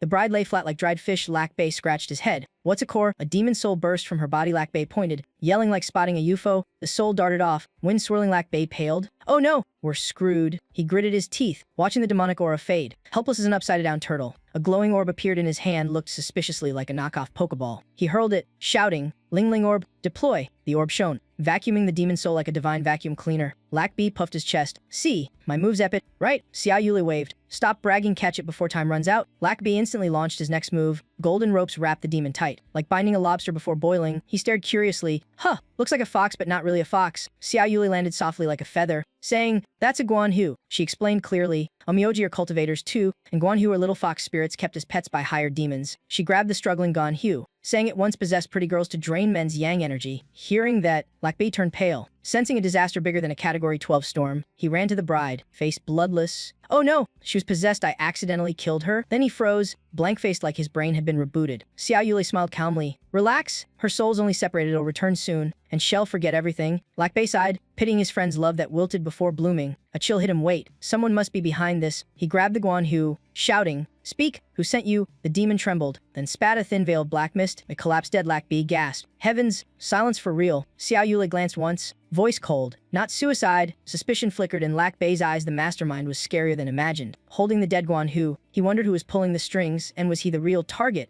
In a dreamy purple-lit room, a strange aura filled the air. A woman's proud voice boasted about a secret formula just perfected. She poured green liquid over her chest, believing it would spark a miracle. She moaned softly, uttering sounds unfit for polite company. Back a blush crimson, eyes watery, embarrassed yet curious about the upgrade. When her phone rang, killing the mood instantly, hearing Lac Bei's report about the Guan Hu, she lit up with excitement, vowing to investigate to the core. On the other end, Lac Bei could only sigh darkly. What on earth is this girl doing now? Flip-flop sounds echoed as someone entered the room. Xiao Yuli appeared, hair damp, thin shirt barely hiding the scenery. Lac Bei nearly fainted, nosebleed gushing. As she glared, what filthy thoughts are you having again? She straightened her shirt and lectured seriously about his flowed cultivation that let the demon seduce him so easily. Lac Bei gaped, that bad? Then how do I train my spirit sense? Xiao Yuli sat cross-legged, instructing, focus 5 hearts to heaven, purify your soul. Her shirt fluttered dangerously. She closed her eyes, chanting, guiding energy through her body until she glowed faintly. This time Lac Bei got serious, banishing distractions and entering deep meditation. Her voice echoed in his mind, this is your spiritual realm, resist all temptation or be devoured. Floating in pink clouds, Lac Bei thought, temptation, easy, you'll just imagine boring stuff. Suddenly, gold and treasures rained down. His eyes lit up, while her voice warned, remember their illusions. Lac Bei stomped angrily, muttering, all fakes like buying cheap knockoffs. Then a long, snow-white leg appeared in the mist. It was Xiao Yuli in a scorching bikini that could shame Cinemas. She approached slowly, calling his name in honey-dripped tones. He gawked, swallowing hard, mumbling, illusion, it's all illusion. She suddenly pulled his hand to her chest, smiling. Tell me, do fake things feel this soft? Lac Bei's face turned crimson, body trembling from how disturbingly real it felt. The illusion moaned seductively, scolding and teasing until his sanity wobbled. No, this is wrong, so wrong. He stepped on gold, slipped, and fell hard, yelling, Allie, help, I don't want this. He sank deeper into illusion. Golden bikini. Yuli appeared, grinning. If it's fake, why are you trembling? He stammered, just physiological reflex. I'm healthy. Okay, she arched a brow, flaunting curves. Yup, let's verify that. He nosebled instantly, screaming inside. Illusion or not, let me enjoy it first. A giant bell tolled mid-dream, booming through his skull like thunder. All illusions money. Women, treasures faded like dawn mist. Holding his head, he groaned. What the heck? The bell's ringing inside my brain. An old man with silver hair and immortal aura appeared in violet light. He punched the massive bell, shattering it with divine force. The blast flung Lac Bei hundreds of meters like a marble from a slingshot, tumbling through warped space. He thought vaguely, so this is how I become a ghost. Flailing, half terrified, half regretful, he screamed, nope, I haven't hugged enough beauties yet. I amid cosmic stars. He panicked, unsure if his body still existed or was minced to stardust. Time lost meaning. He lay there muttering, man, this illusion really won't quit. Something spun him like laundry, making him dizzy. He yelled, stop, just let me wake up. Suddenly he stood tall, inhaling deep, no losing. Lac Bei still fights on. A blinding light flared, piercing the void. A ray of hope. Real exit. The dark sky split open to reveal a shining gate. He cheered. Yes, I'm out. He dashed through the glowing pool into a new realm identical to before, except a massive floating bell hovered above. Wait again. Lac Bei stared at the giant object, mumbling numbers. 1, 213,988. What the heck? He stepped closer to a vast flower-shaped structure, strangely serene inside. He reached out and touched a glowing golden petal. The flower bloomed instantly, petals drifting like summer snow, eyes wide. He thought, that white lotus, could it be linked to the Dong Huang bell? The petals swirled into a golden tornado rushing at him. He screamed, cultivation my ass. The illusion shattered. Lac Bei woke up, dazed like a newborn chick. Xiao Yuli sat before him, worried. He stammered, blushing, I'm fine, just dizzy. He recounted the golden lotus, guessing it had struck him and caused inner injury. Xiao Yuli dragged him along as he stumbled, mind spinning like spaghetti. She paused by the balcony, asking, do you know the ninefold lotus of resonance? He blinked. Ninefold what now? Fragments of illusion, reality, and the lotus began connecting in his mind. Remembering the fall, he muttered, don't tell me I really dropped from that place? Xiao Yuli explained calmly, no, that was the image of the ninefold lotus within you, but it's deeply tied to your soul. She continued, the white jade ninefold lotus symbolizes purity beyond human imagination. Gazing at him, she concluded, You're different. Not only can you imagine it, you manifested it.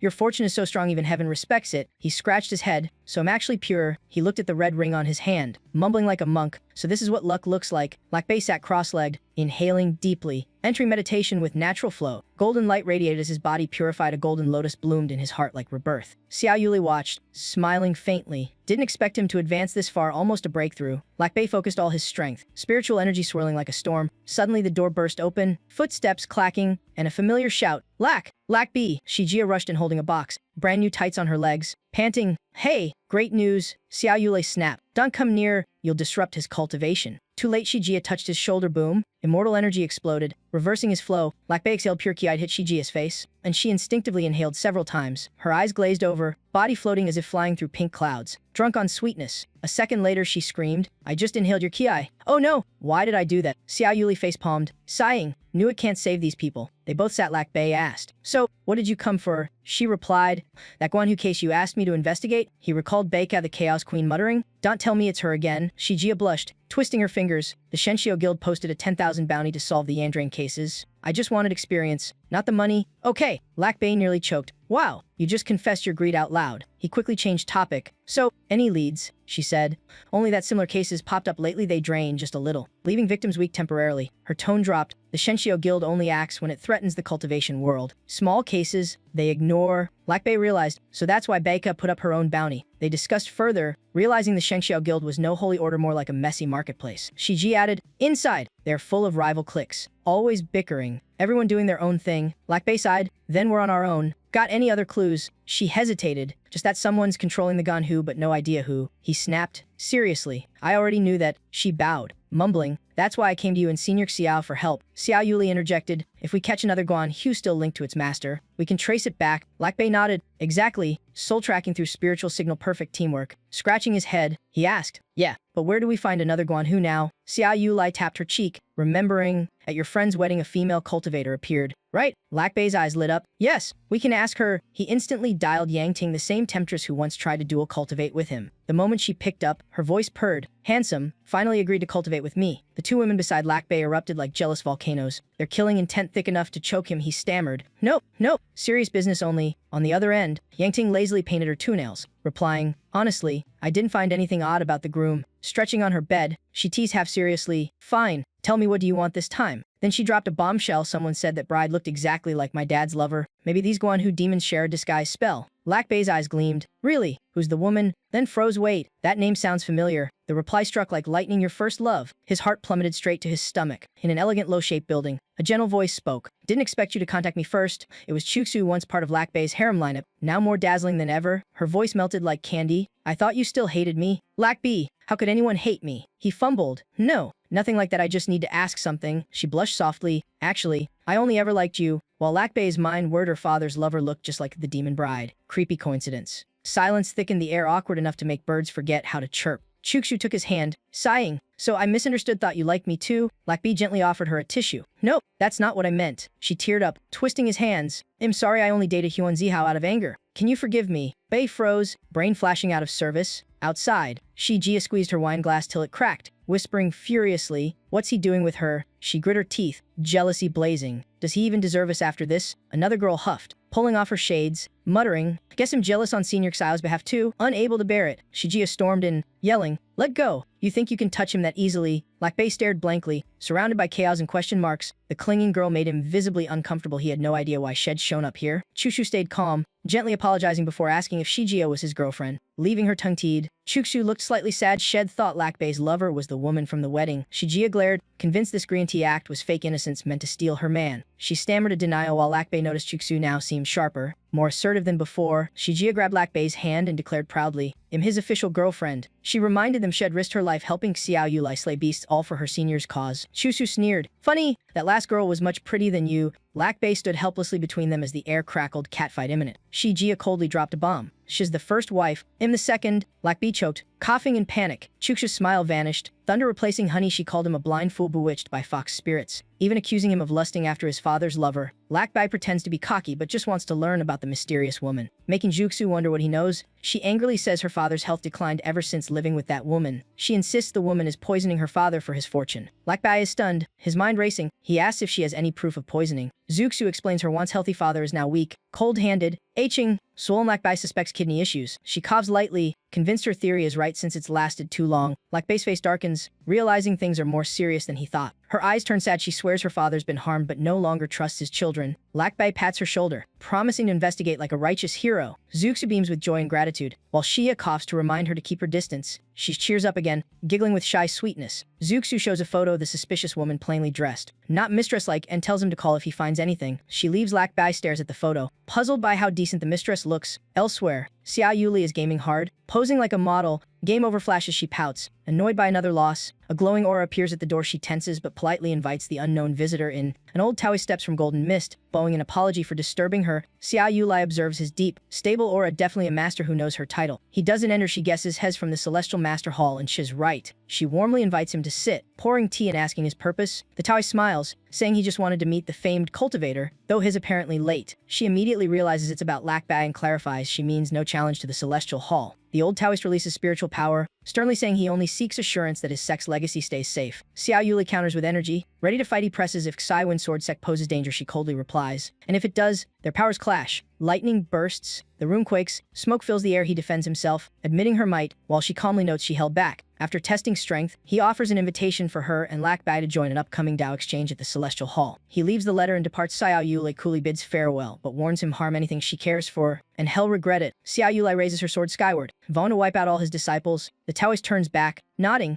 amused that someone finally dared to threaten him. Two streams of spiritual power clash. Sword aura rises. She says coldly, "Is that all?" Scene shifts to a skyscraper apartment. Someone yells, "Oh my god, are they beating up the mistress?" Lac Bai and Xia chase the mistress. She pants, complaining the fox runs like an athlete. While he's speechless, the woman leaps to the balcony, seemingly ready to jump. Lac Bai senses her trick. He hurriedly throws a talisman straight at her. The talisman glows, striking the mistress and nearly knocking her off. On the ground, netizens and YouTubers film, screaming, "Holy crap, real magic." Posted on TikTok. Amid the chaos, Lac Bai just sweats his key witness might vanish. And that's a disaster. He grips a green orb, focusing to capture the demon. Ignoring the crowd gathering like a festival, he tosses it, shouting, "Spirit ball, no wait. Demon ceiling, Pyrrol. Damn, wrong name." The orb shines, sucking all Foxdemon energy inside. It flies back to Lac Bai's hand. He sighs in relief as Xia rushes over. Nosy as ever, seeing all the live streamers, Lac Bai just wants to sink into the floor. Finally, the two drag themselves home. Exhausted, Tiu Yuli greets. "What on earth happened to you two?" She eyes them curiously, like she just finished an action movie. Both look wrecked. Sweaty. Lac Bai sighs. "Don't ask." Flashback. Xia once offered a solution. "I can erase mortals' memories." Lac Bai urged, "Then say it." She blushed, mumbling it requires mouth-to-mouth spirit transfer. He gaped. "You mean?" So Lac Bai ended up kissing 100 people to transfer spirit power. True madness. He groaned. "Do you know how many he had to kiss?" Tiu Yule shuddered, folding arms. "Brush your teeth before talking to me." Ignoring her, Lac Bai slumps on the chair, fiddling with the orb proudly. "At least I caught that fox smart and brave." Huh! Suddenly, the royal cat on his shoulder peeks out, staring at the green orb. It playfully bats it from his hand. Then the cat dives and swallows the orb whole. Lac Bai screams. It ate the demon ceiling pearl. He frantically shakes the cat while Xia nervously asks if it'll be okay. Tiu Yuli calmly assures it can't digest the orb, but keeping it inside is bad. Shall extract it with spirit force. Lac Bai holds the cat like a plushie, grumbling, "We really didn't need this weird midnight snack." Minutes later, the cat pitifully coughs up the slimy glowing orb. Xia just facepalms, defeated by both cat and owner. Lac Bai picks up the drool-covered orb, sighing, "Fine, let's interrogate the fox." Tiu Yuli objects, explaining the fox's master would silence her instantly if released. She asks what now. Tiu Yuli calmly says, "Relax, I've got a plan." She begins setting up a formation, thousands of glowing talismans ready to force the fox soul to confess. The fox spirit writhes inside the magic array, trapped among swirling charms. Xia gapes in awe. "Wow, even my master couldn't pull this off." Tiu Yuli waves her hand, drawing charms midair and shouts, "Rise!" The Yining array spins wildly, forming a vortex that sucks in surrounding energy. She checks her mystical compass, pointing out, "Our target's 200 miles northeast." There,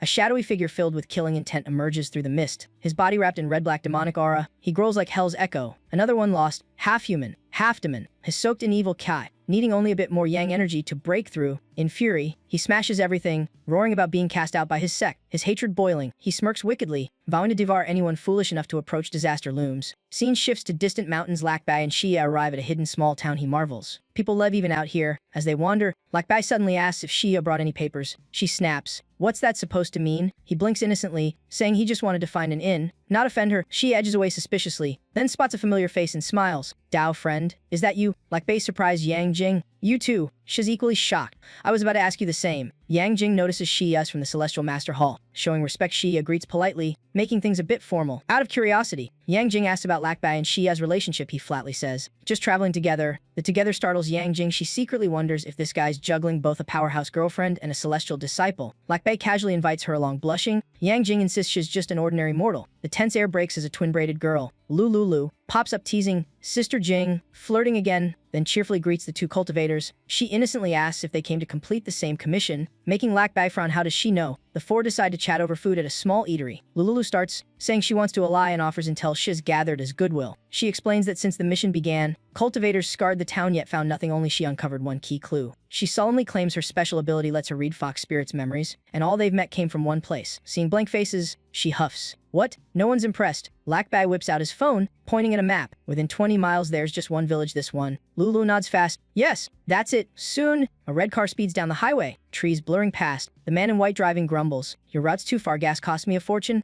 Lulu giggles. Come on, driver uncle. It's fate we met. The driver pauses, face stiffening, then nods. Huh, guess that makes sense. Suddenly, the car screeches to a halt with a chilling squeal. Lac Bai lurches forward, face squished against the glass, totally baffled. He asks the driver what happened. The man in white stammers. The tree just fell. Dodge fast or we'd all be dead. A giant tree blocks the road, roots torn out as if yanked by force. The group checks and Lac Bai's suspicion is confirmed. Lulu spots traces of spiritual energy and strange paper scraps on the trunk. Lac Bai concludes it's a paper puppet controlled by an Amyoji. Tells everyone to ditch the car and walk. Night falls. Lac Bai glances at the gloomy sky, sensing incoming trouble. He takes out his compass, confirming their path is the narrow trail ahead. The three creep into the dark forest. Xia and Lulu cling to his sleeves, making him grumble. Easy, ladies. Him not an octopus. Xia trembles, gripping his arm with icy hands while Lac Bai stays alert. Suddenly, a red-black humanoid figure lunges from the dark. The girls scream loud enough to shake trees. One climbs his shoulder, the other grabs his leg. Lac Bai shouts, calm down. Open your eyes and see what it is. Under the flashlight, it's just a pale Taoist who tripped face first. Lulu exclaims, Brother Zhang Bei. The Taoist scratches his head awkwardly. Sorry for scaring you. Lulu. Taoist Mo. Taoist Lac first meeting. Pardon my manners. He introduces himself as the head of Qingjin Temple. Xia curiously asks how he knows who they are. Zhang Bei smiles, saying he has heard of them long ago and once saw them practicing sword arts behind Qingjin Temple. His eyes sparkle as he praises their mastery. Lac Bai narrows his eyes. Hey, don't think we didn't notice you changing the subject. Lulu quickly diverts. So, Brother Zhang Bei, you took this commission too? He shakes his head. He's here searching for a missing disciple from that mission. Lac Bai spreads his arms heroically.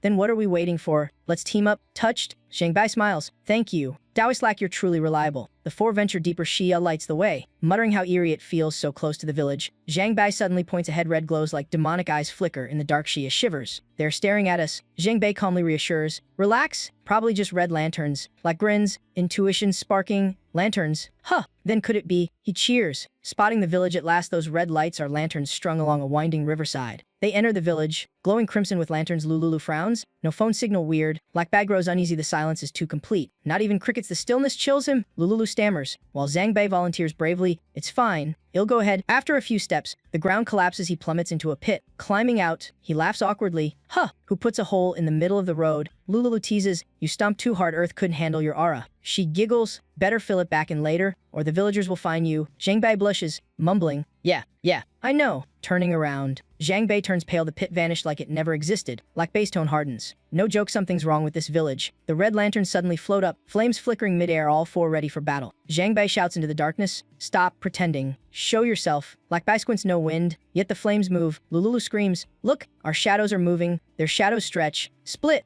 and sway on their own. Everyone chills to the bone. Only Lac Bai stays calm, gazing up. There's no light in the sky. So what's casting those shadows? Lulu steadies herself, reasoning. We're in an illusion. That pit was a trap. Zhang Bai roars, who's the coward behind this filth? Come out and face me. Just then, an old half-bald man steps from a house, grumbling, can't sleep with you yelling all night. Zhang Bai reflexively readies a punch, shouting, demon, die. But Lac Bai yanks him back. Stop. His human. Lac Bai politely greets him. Sorry, we got lost hiking. Are you from the village? The old man glares. Hiking at midnight. You kids have a death wish. Lac Bai asks if something's wrong with the village. The old man curtly says, villagers hate outsiders. Stay in my house tonight. Leave by morning. Before entering, he warns, when you leave, walk straight, don't look back. Remember that. Pointing at the red lanterns, he growls, disobey, and those inside will drag you out, beat you to death, and toss you into the river. Curious, Lac Bai asks why villagers hate strangers and hang red lanterns. The old man says it started recently. He explains a strange Amyoji told them red lanterns repel evil, but after that, the villagers went mad. mad, treating outsiders as ghosts. Xia and Lac Bei catch the clue. Dong King suspects the same puppet master behind it all. The group strategizes. Lulu believes the red lanterns are part of a spell formation. Xia explains that cultivation values balance. Red isn't truly a symbol of joy. Someone repeats blankly, so red isn't joy. Lulu clarifies, white means celebration, red is yin, balancing Kai. Zhang Bai adds, it gathers yin, it doesn't dispel it. Lac Bai asks for more. She says excess yin unbalances humans, causing anger and fatigue. He nods, impressed. Wow, sounds scientifically valid. Zhang Bai snaps, that guy's no cultivator, has an onmyoji. He explains onmyoji trains spirit, not body. They channel one type of energy through packs with spirits. Unlike cultivators, Lulu adds that despite the difference, his level's at least equal to the Zhuji stage. Baffling Lac Bei, Zhang Bai and Xi exchange looks, half tired, half tempted to punch him. Lac Bai worries aloud if their small team can handle him. Xi smirks confidently.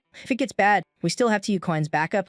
A furious pounding at the door, villagers demanding the outsider be handed over. Xia peeks out crowds with red lanterns. Lac Bai realizes they're all under influence. The old man calms them, stepping out to deal with it, warning the group to stay put. The old man yells at the villagers, scolding them for making a ruckus at midnight. The mob bursts through the gate, knocking him down. Lac Bai shouts in alarm. They storm in with red lanterns, accusing the group of hiding outsiders. Furious, Lac Bai yells that they're bullying an old man. One villager swings an axe, screaming for him to get out. Lac Bai moves fast, blocks, and punches the guy flat. Xia pulls him back, reminding, they're just ordinary humans. He grits his teeth, glancing at the fainted old man. So is he. She warns that if they're hurt, the Shenxiu Bureau will intervene. Big trouble. Lac Bai shoves the attacker aside, asking if there's another way, then raises an incense burner. Who's with me on this? Lulu volunteers, activating a spell. Immortal light flashes. Xia awkwardly shields her skirt, her mind wandering about Lac Bai. Even now, he ignores it, saying coldly, this is why I'm doing it. Incense smoke spreads, knocking the villagers out. Lulu gasps in awe as Lac Bai smugly praises his knockout incense. Xia grabs a rope, eyes blazing, vowing to make them apologize to the old man. Suddenly,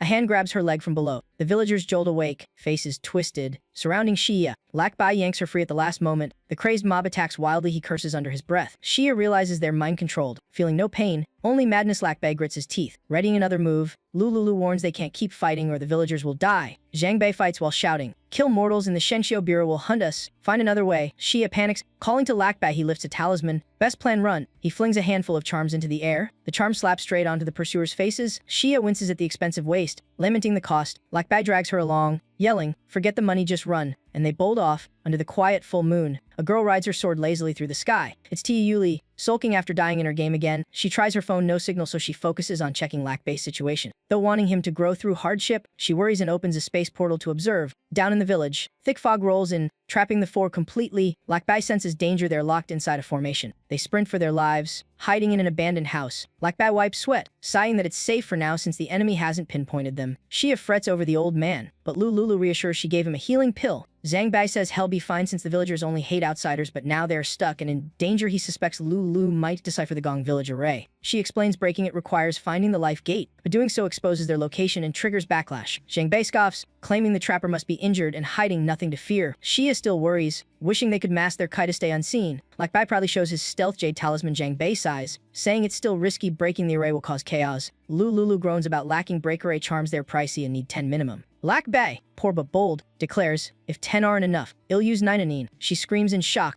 asking how he even owns such treasures. He scratches his head, saying he just has too much stuff, so might as well use some. Zhang Bai warns grimly that their foe is an onmyoji with many shikigami, asking if Lac Bai can break soul contracts. The two girls instantly get excited for a share. Lac Bai turns into a walking Doraemon, pulling out spirit-binding flags that disrupt contracts, generously handing them out. Xia and Lulu cheer, calling him a portable treasure chest, making Lac Bai blush and nearly suffocate from how close they crowd him. The four rush out to resume the battle. Lac Bai lays out tactics, support Lulu to break the formation and find the mastermind. No splitting up. Lulu's eyes gleam with resolve once she identifies the layout and Phoenix points. The formation will collapse. She explains there's a main and sub core. The paranoid caster likely guards the main, so placing break talismans on the sub one will suffice. Zhang Bai wipes sweat, uneasy, in theory, sure, but still. Xia pants, complaining they've run for an hour without finding any core. Lulu covers her embarrassment, claiming the spell is just too advanced, that's why it's taking longer. Zhang Bai suddenly panics as his compass stops working, suspecting evil spirits. Blushing, she admits the compass is just broken, no ghosts. Lac Bai facepalms and hands her a new one. With Lac Bai's compass, she finally pinpoints the array's core, but when she bends down to inspect, Lac Bai gets a nosebleed from the view, making Lulu shriek, what are you looking at? The core turns out to be inside a reeking men's toilet. Everyone covers their nose. Zhang Bai groans, while Lulu insists this is the spot. They hesitantly step and Zhang Bai trembles, cleanliness freak fully triggered. The bravest is Lac Bai, who who plugs his nose and dives in to check. Xia screams in disgust, begging him to stop. He reaches into the toilet and pulls out a pitch-black object. Lakbei cheers found it.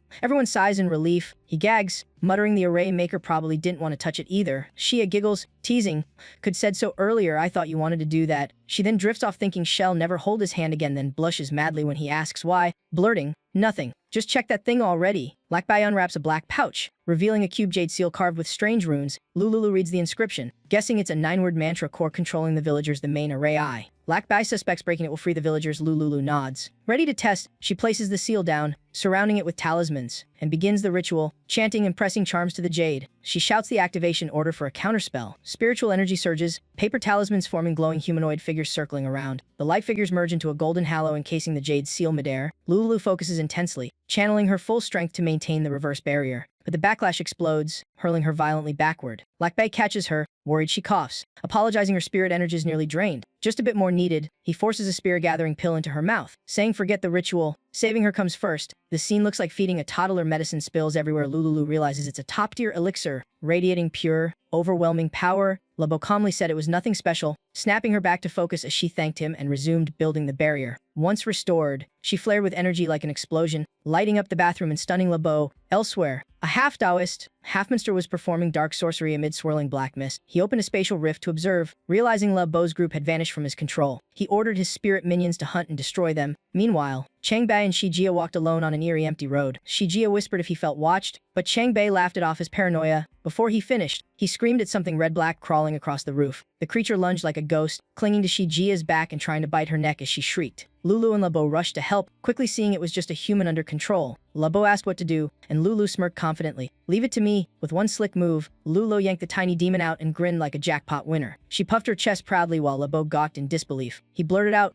"You can actually do that." The little demon screamed, "Dad, save me," leaving Changbei speechless, comparing it to a naughty kid. Lulu removed the charm, revealing a paper talisman on the spirit point, clear proof of control magic that made Labo frown in thought. Just then, a big guy with a club appeared and attacked from behind. Labo reacted fast, carrying Lulu away from the blow. Panting, "Told you," that brat called backup while she clung to his shoulder. Changbei counterattacked, mocking the clumsy villagers mid-fight, but more enemies flooded in, over a dozen, making Labo pale. Unsure how long they'd last, Changbei and Shijia joined in. Lulu cheered from behind, reminding them not to hurt mortals. While Labo grew anxious as the fight worsened, he came up with a plan: destroy the paper charms controlling their backs to end it. Then he drew charms and spirit stones from his ring, declaring boldly, "A time for the power of money." Without hesitation, he threw a fistful of charms, raining paper like legal confetti over the villagers. He shouted, "Changbei, Shijia, break the paper on their spirit points." Now, the duo coordinated smoothly, freeing half the group in moments. Suddenly, the ground shook and split, dropping both into a deep pit. Lulo panicked, yelling, "This formation changes terrain. How we fall for that?" Before casting her King Feng spell to fix it, but she too got sucked in, tumbling straight into the hole. At the bottom, Changbei staggered up, dazed and confused. Above, Labo fumed, shouting, "What the hell is going on here?" He yelled again, "Enemy, you done yet?" Frustrated, he realized the enemy was splitting them up on purpose. He screamed down, "Changbei, Shijia, you alive?" Dawn split up again, voices echoed back. Still in one piece, "You okay up there?" Lulu, quick-witted, bragged that she used King Feng's spell to blow herself back up safely. Labo looked up at the wrong time, gulped, and muttered compliments, making Lulu blush and yell, "What are you staring at, you pervert?" Labo cuffed, regaining composure, and said he was figuring out how to break the terrain-altering formation. Luo hovered above, asking if he had a plan. He grinned, bouncing a bit. "Pull me up. If there's no ground, I'll make one myself." Using King Feng's spell, Labo soared up, waving a gleaming jade to signal Changbei and Shijia to regroup. Seeing the glowing blue gem, Lulo gasped, "Heavens, that's top-tier in Bing Jade. Do you store a magic shop inside you?" Labo hurled the jade down, freezing the whole village, turning the ground into a glittering ice floor. The possessed villagers staggered forward. Shijia narrowed her eyes, grinning. "Now this is fun. Hands on hips." She posed confidently, while Labo sighed, "Glad you're enjoying it. I didn't do this for laughs." Suddenly the air changed color, mist thickened,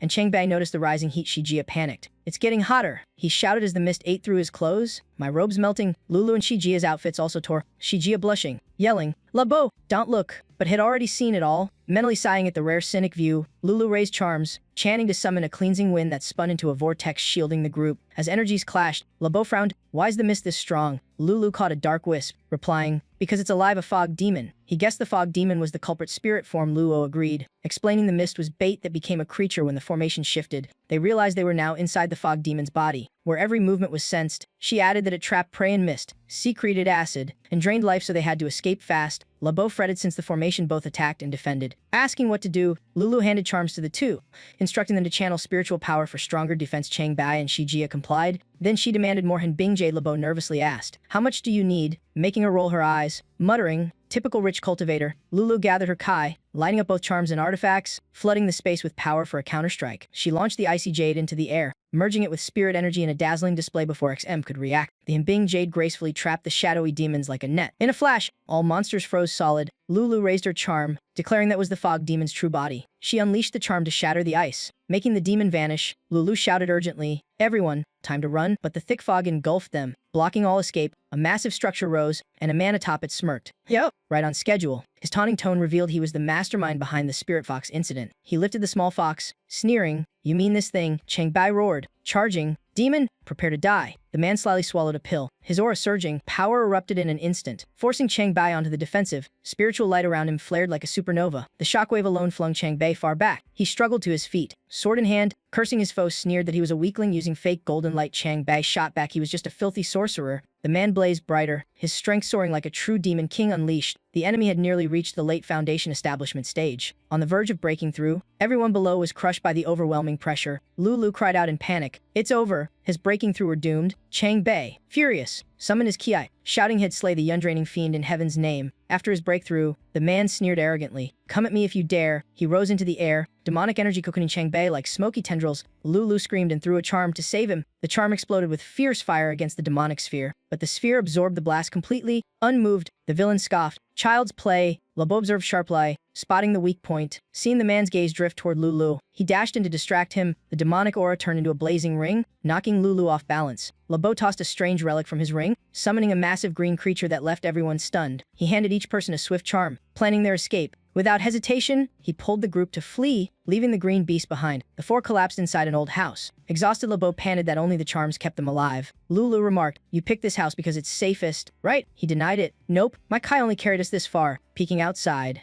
he realized they could see the enemy's every move from here. Watching that, he almost blurted, "Holy crap, is he cultivating right now?" Lulu calmly confirmed with spiritual sense that energy was indeed circulating. She reminded them about the blinding pill he swallowed earlier, asking if they remembered. Her face turned serious. She explained it was pure yang essence refined into true yang energy. Shi Ji asked why he still looked androgynous despite absorbing yang. Luo said he mixed yin into yang for balance, making his power even stranger. She added he now held both yin and yang within, releasing false yang while secretly absorbing hidden dark yin, a technique beyond their understanding. Suddenly Lulu's face pale. Labo asked urgently, "What's wrong?" She trembled. "The fog demons around us have broken free." She added, "Not good has found us." Deep in the forest, a pink-robed girl asked her white-robed grandfather about the traitor. The old man pinpointed his exact location. The girl smiled wickedly, asking when to act. The old man said to let the 4 Dao cultivators fight first, then capture the traitor once he's exhausted. She noticed his unease and asked why. He said vaguely he felt someone watching them. High above, Sang Yule drifted around the moon, her robe fluttering in the wind. Hearing everything, she sneered, turning Labo into prey. "Then I'll be the hunter and wipe out your whole nest." Meanwhile, the villain atop the tower shouted arrogantly, "Still dare come here to die?" Shijia shook with rage, brandishing her artifact and cursing that the formation was sealed. If this dragged on, they'd be crushed. Labo sweated. "I don't know what to do." Suddenly his eyes lit up. An idea sparked. As green monsters swarmed them, he pulled his classic move. Of the 30 strategies runs the best. Seeing him bolt, Shijia screamed, "You bastard! Labo, you're ditching us." Lulu froze. "No way, is not that kind of guy, right?" The villain above laughed, aura flaring. "At least he knows to flee. You lot only differ by how soon you die." The green fiend stormed in like a hurricane, forcing Shijia to brace herself for impact. But Shijia took a heavy blow to the back, stumbling almost to her knees. She propped herself up with her staff, wincing and cursing. "That traitor Labo ran off and left us." The villain sneered only to freeze as Labo appeared behind him. Brick in hand, "Relax, I'll send you straight to the underworld." One mighty bonk later, the villain wondered why the world flipped. He was the one going down. Labo swung the brick wildly, chanting for better aim, while Shijia cheered and Lulu froze. "Wait, he doesn't even have gear." Shijia lunged in and hugged him, crying, "Thought you really ditched us." He laughed awkwardly, "With you hugging this tight, I couldn't run if I tried." She blushed, stammering, "Don't talk nonsense." Labo played dumb. "I didn't say anything." The villain lay flattened as the group exchanged looks, wondering what to do next. Suddenly, an old voice called out, "Wait, don't strike." A white-haired man and his pink-robed granddaughter emerged, the elder saying,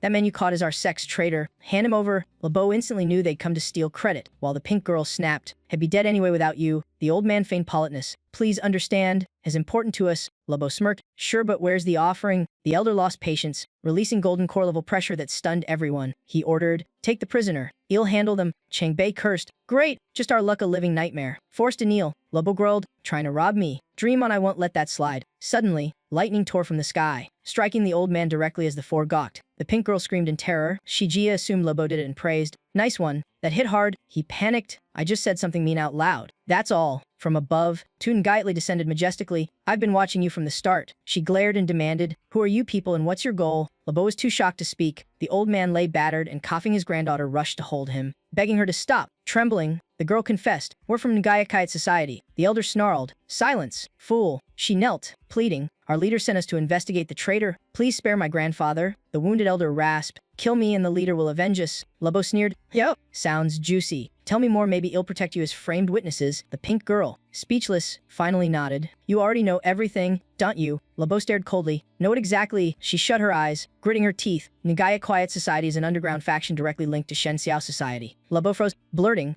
"What? Impossible." Chaos churned inside him. He never imagined the so-called allies were the ones setting the trap. His face hardened, lips curling into a sharp grin. "Good, the messier, the better." Standing beside Tu Gaitli, she drew her radiant silver sword. "No matter the enemy, I'll protect you." LeBeau smiled fiercely. "Yeah, let's see how long they last."